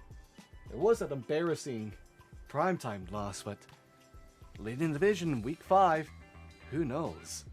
Maybe things are going to get spicy. They won't. Anyway, next up, we're going to have the Lions at Patriots. Alright, there's some fun to this game, honestly. This is honestly one where I feel like it's hard to believe in the Lions getting a victory. The Patriots are 1-3, and it's hard to think of them going 1-4. I'm giving it to New England. But damn, is Detroit gonna give it their all? Detroit is probably gonna lose it on some dumb fluke play, honestly, out of anything. Hey, congratulations, Patriots! You are at now the same record as the opponent you just beat. And yeah, let's move on now to the Seahawks at Saints.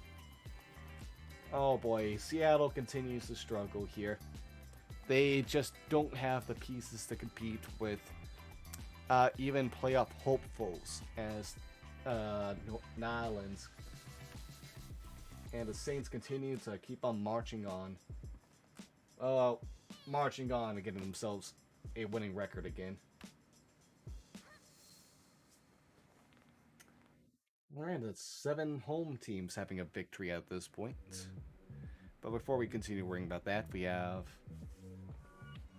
Falcons at Buccaneers. Oh, I'm sorry, Atlanta. I can't give it to you. This is a Buccaneers victory for sure. And this is going to be the point where Desmond Ridder... I imagine at week 6 is going to be when Desmond Ridder makes his start as an Atlanta Falcon, by the way.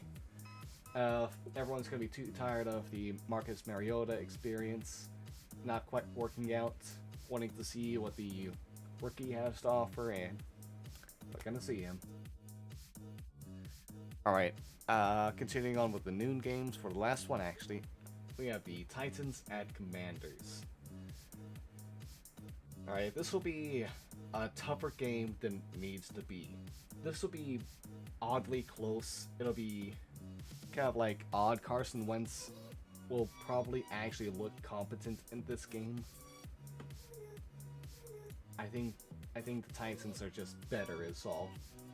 I think Tennessee gets a victory and steals back their first place spots in their division. And their division that is not looking hot at all.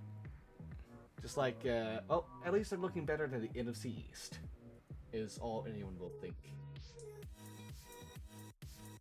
Alright, now we're moving on to the 4 o'clock games, and first one here, we're going to be looking at the 49ers at Panthers.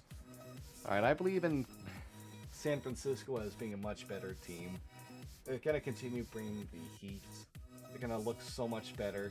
Trey Lance gets to have a bounce-back game against an inferior opponent. And 49ers get a victory and the winning record back as well. And next up, we have the Philadelphia Eagles at the Arizona Cardinals.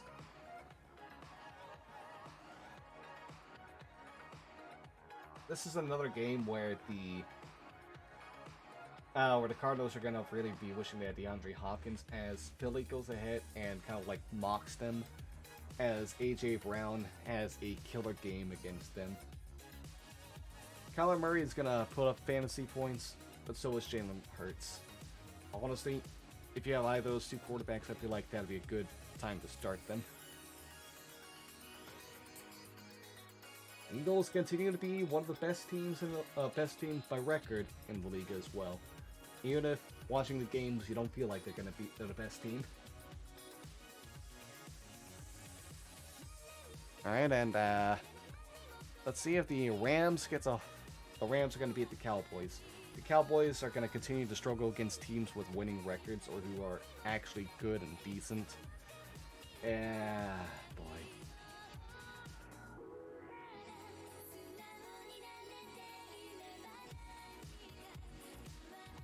That's 9 teams on the home side that have got a victory right now, but we only have one more game. One more game to worry about, anyways. So we're still staying with things correctly. Okay. Oh yeah, we have 3 teams 5 weeks in that don't have a loss. And at this point, after 5 weeks, we also have 2 teams that don't have a win. Alright, before a Monday night game, the final game of the week, we have the Las Vegas Raiders at Kansas City Chiefs. Alright, another good game, honestly, just because it's in division. I want to see all these AFC West games. They're going to be so fun. Or they should be. I don't want them to turn out to be letdowns. I don't want that. Let me have this fun, please. But yeah, the Raiders at Chiefs. I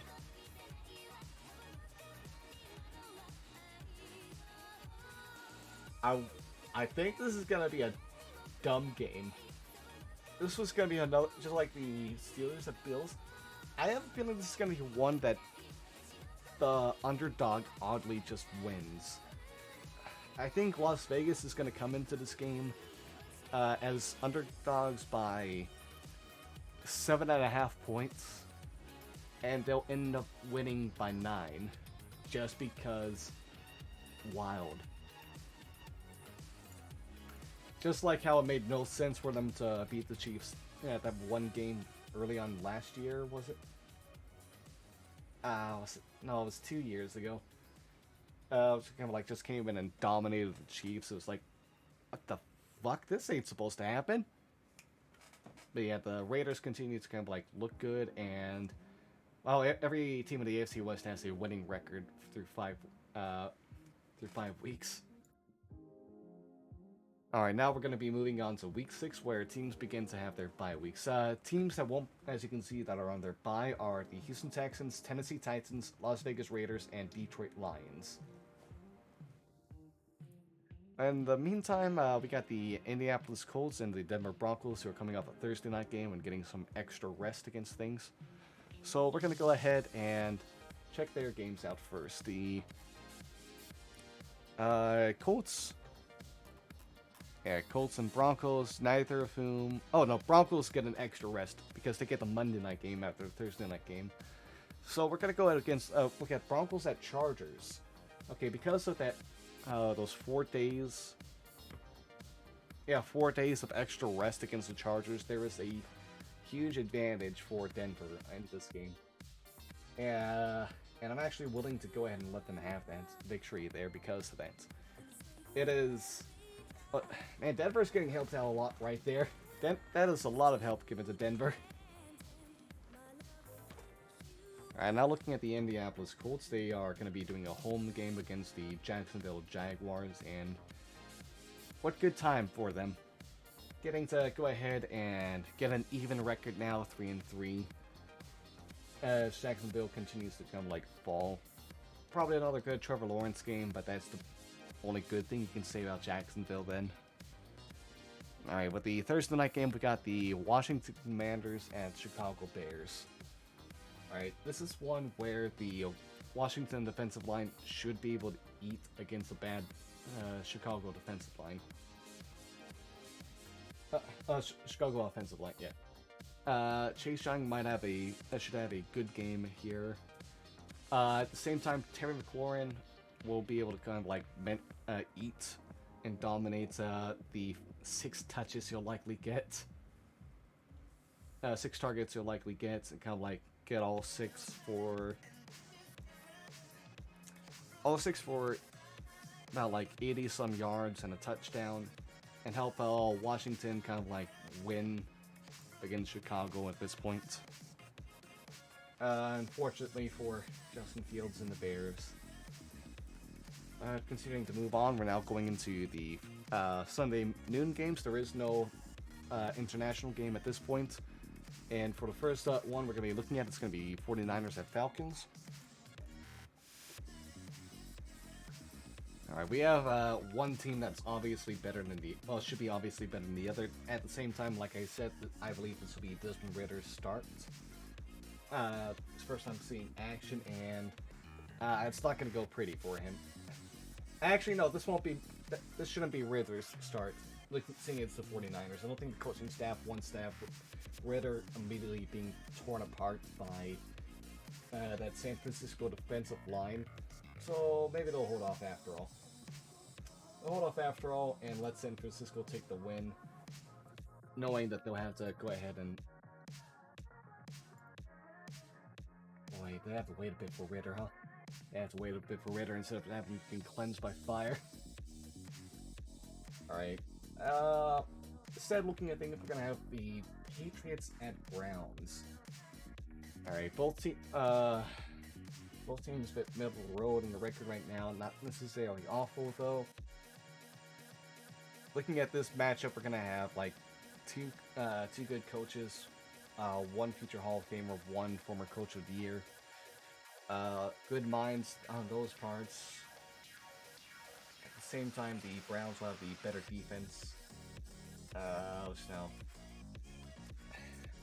the Patriots might have the edge on quarterback, but the Browns still have the edge in skill position and probably offensive line as well. Browns have just so many better edges against the Patriots at this point. It's hard to give New England the win right there, so I'll give Cleveland this victory. Alright, now we're going to have the Jets at the Packers. I am sorry, New York, you're going 0-6. Oh, sorry, 0-6. I picked the wrong green team there. Hey, good job, Aaron Rodgers. 4-2. 4-2 for your team. Good. Alright. For the next round of things, we're going to be looking at the Vikings at Dolphins. Okay, we're going to have two teams that are running almost similar, but noticeably different systems based off of how everything's going to go. In theory, they're the same thing. Like, Shanahan and McVay are a little alike, but not quite. It's hard to put into words when I don't fully understand the intricacies, but yeah, they're going to be very good, well-running offenses. The defenses will probably both be balanced, middle of the pack, somewhere around, in the season around like 14th and 18th ranked, I have to believe. Good offenses facing each other. Neither coaching staff is really can really be considered veteran.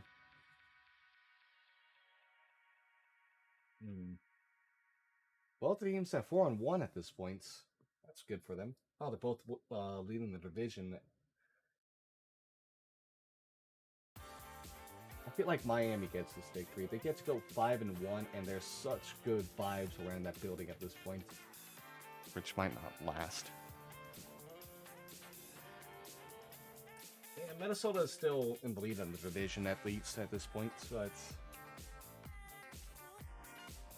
Yeah, they might be feeling some of the heat themselves and looking at Kirk Cousins wondering why he's still not able to carry them that extra step. Oh yeah, enough about that. We're gonna go with the Bengals and Saints right now. Alright, this is a game that's might go like very like pass heavy. Yeah, this will be a game that's very pass heavy. I imagine there's gonna be a lot of trust in the receiver room. Each team's gonna be able to, but I don't know how actually high scoring it will actually be though. This might be high pass, high turnover kind of game, I believe.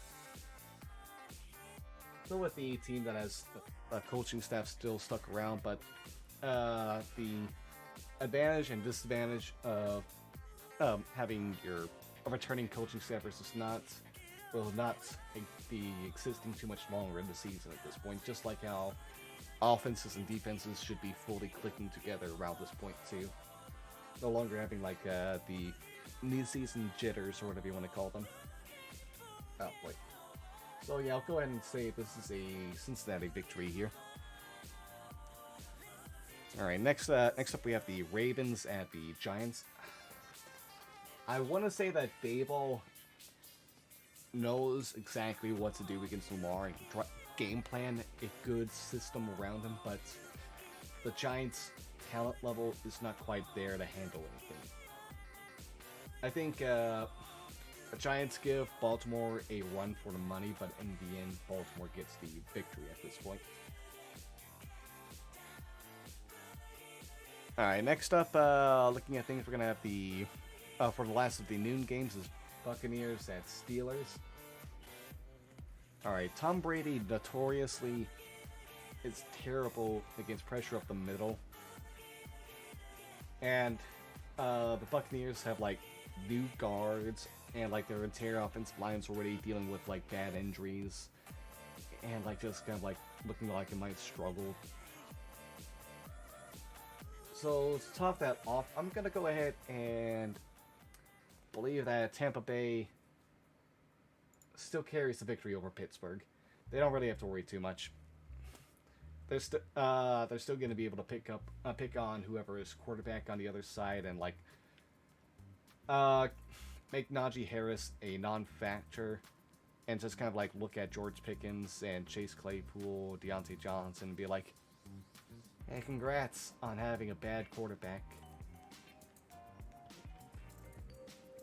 Kenny Pickett might be starting soon too for the Steelers, since at 2-4 they might be thinking about getting some new blood in and trying to get something going, checking like their first round quarterback and like see was it wise to pick him or not. See what he's got. Throw him to the wolves. Unfortunately, not a good decision. That offensive line, Kenny Pickett won't live through. Alright, now we're going to go ahead into the 4 o'clock games, and the first one here is going to be Carolina Panthers versus the LA Rams. Hey, Panthers continue to suffer as the Rams continue to go ahead and not have a loss to them. And it's just too tough of a game. Baker or whoever is QB at Carolina will be struggling against the LA pass rush. And also like having to worry about Jalen Ramsey on the outside. Kind of like just being an island pretty much. There's just not really anything I feel like the Carolina offense will be able to do to try to push themselves over. The defense might give Stafford a few hiccups, but not enough to kind of like take out the LA Rams game. Alright, next up we have like the Cardinals and Seahawks. Cardinals getting a breath of fresh air. They get to pick on an actually inferior opponent after a rough go of things to begin the season. Yeah, well, this will be a point where people are really calling for Pete Carroll's head. Like, just ask for him to be removed as head coach. And the most he'll do is just kind of like claim to take away some responsibilities from himself, but he'll still be in charge. But yeah, that's enough about that game and the sadness that might be inflicted from it. In the meantime, let's move on to a good game, or what should be a good game, with Bills at Chiefs. This will be the last of the 4 o'clock games. This should be the Sunday night game. It needs to be bumped up to Sunday night. But instead, we get to go ahead and have two teams competing for a Super Bowl. Two teams that could meet each other in the playoffs at some point, and they're gonna be going all out, especially since both of them are having issues being in the playoff hunt right now. The Bills and Chiefs are both currently not considered in the playoffs. Looking at their records 5 weeks in, they're kind of like doing the whole thing. They're feeling like they're not performing up to where they want to be, especially considering what the Bills have a 2-3 record.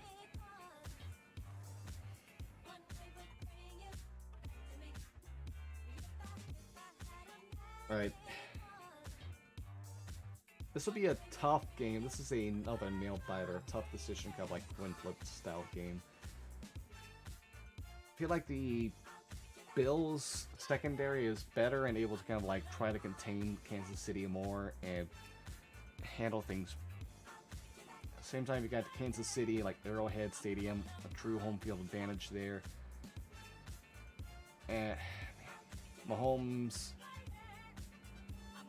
won't be able to be fully contained, and I believe like Travis Kelce could have like a top tier game against Buffalo, who is probably not going to be great against tight ends.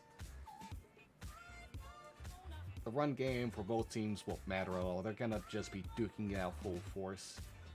which will probably cause some issues for either team next week. Oh, not the Bills, who have a bye week after this.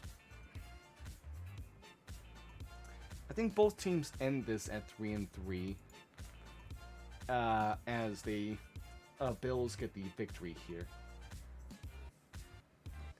Alright, now that we're done with the 4 o'clock games, we can move on to Sunday Night Football for the NFC East matchup.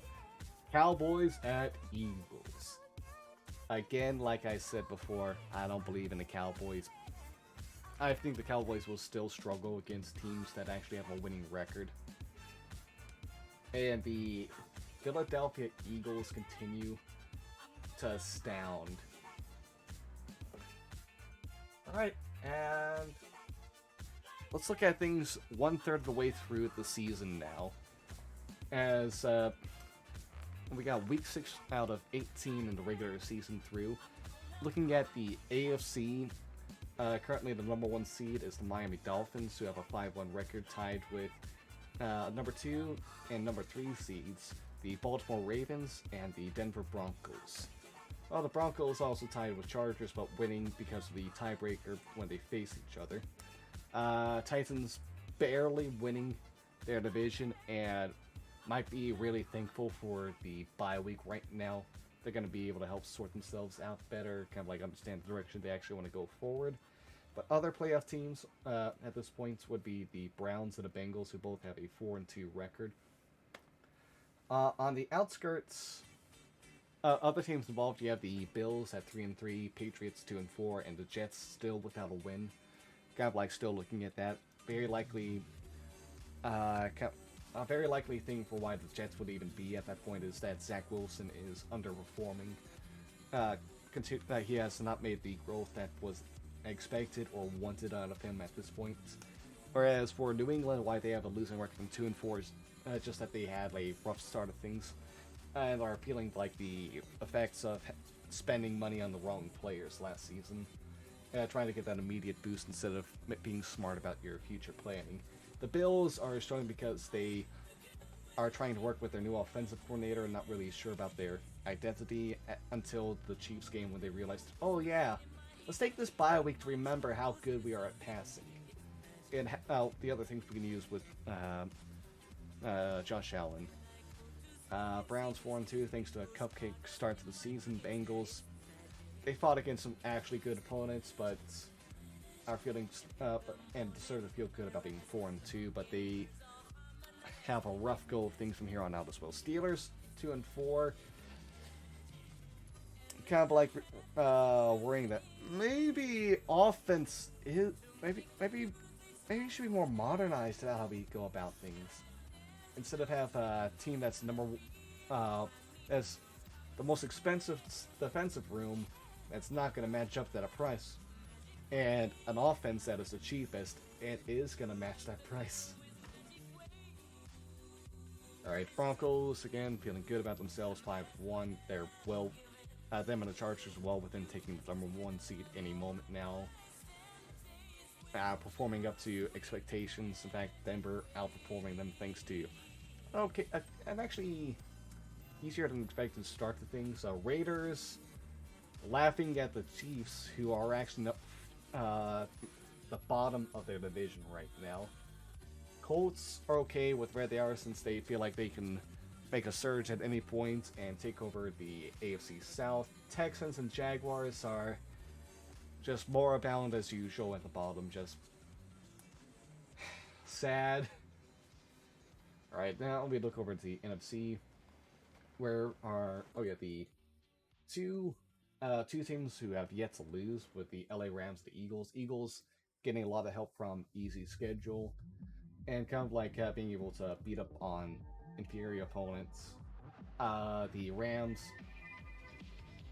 they're a Super Bowl winning team that just got better possibly, and they are really feeling good about themselves. Obviously, Buccaneers 5-1. They're okay with where they are. They can still steal the number 1 seed.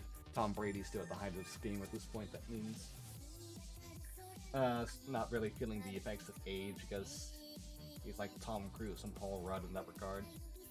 Vikings feeling really good about themselves, tied for best record in the division with the Green Bay Packers, and the Packers not feeling as good being tied there. Yeah, Vikings will feel like they're out. Vikings will be outperforming some expectations, even if you do understand, even if anyone looking at the games, like, they're probably not going to win, or shouldn't win their division. Yeah, the other playoff teams not mentioned are the 49ers and the Saints. The 49ers are good. At this point, being at that record means that Trey Lance showed that he is the future, that he is worth investing in and continuing on with, and that can continue to lead them into playoff races. And then you have the Saints, who are good with okay with where they are. They'd like to be better, but 3-3 in the playoff hunts. Yeah, that means you're doing something right. You're living up to what you said you'd be at the during the off season with all of your weird decisions that all paid off. Cardinals are crying and waiting for Hopkins with a 2-4 record, just being like, okay, when he comes back, that's when we'll go on a tear, right? It just means that we're going with a bad start to be getting really good at the end, right? Seahawks, Pete Carroll is fuming, wondering why the players aren't playing up to his expectations. Because he just isn't accepting reality. Being the only team in the NFC without a win. Cowboys are upset. Their fan base is and a mixture of booing them and being like, no, it just means that we're gonna go without a loss from here on out. We're gonna go 13-4. And their delusion. Washington Commanders, that the fan base is like, when's Dan Snyder gonna be out? We've been asking for his removal for years. And Giants are like, alright, we see what Daboll's got, but it's just not being put together. Oh boy. Daniel Jones ain't the answer. The fans are like, yeah, no, we expected this. And the coach staff's like, uh-oh. When are we getting fired? Falcons, coaching staff's, uh-oh, when are we getting fired? When can we put in Desmond Ritter to try to extend our time here? Lions are feeling good with themselves. I mean, they're not where they want to be, but hey, 2-3, you're already looking like you're at having a better start to things. You should have a better season than the one before. You're on the up and up. The Chicago Bears are just sad and laying out the funerals for Justin Fields at this point. But yeah, I feel like that's a good stopping point for here.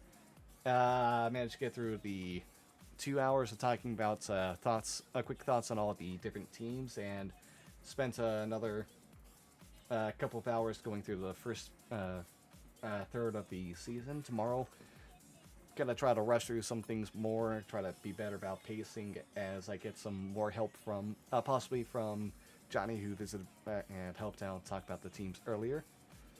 Thank you everybody for stopping on by to watch me ramble for a few hours. Hope everyone has a fantastic time, and thank you YouTube as well for watching.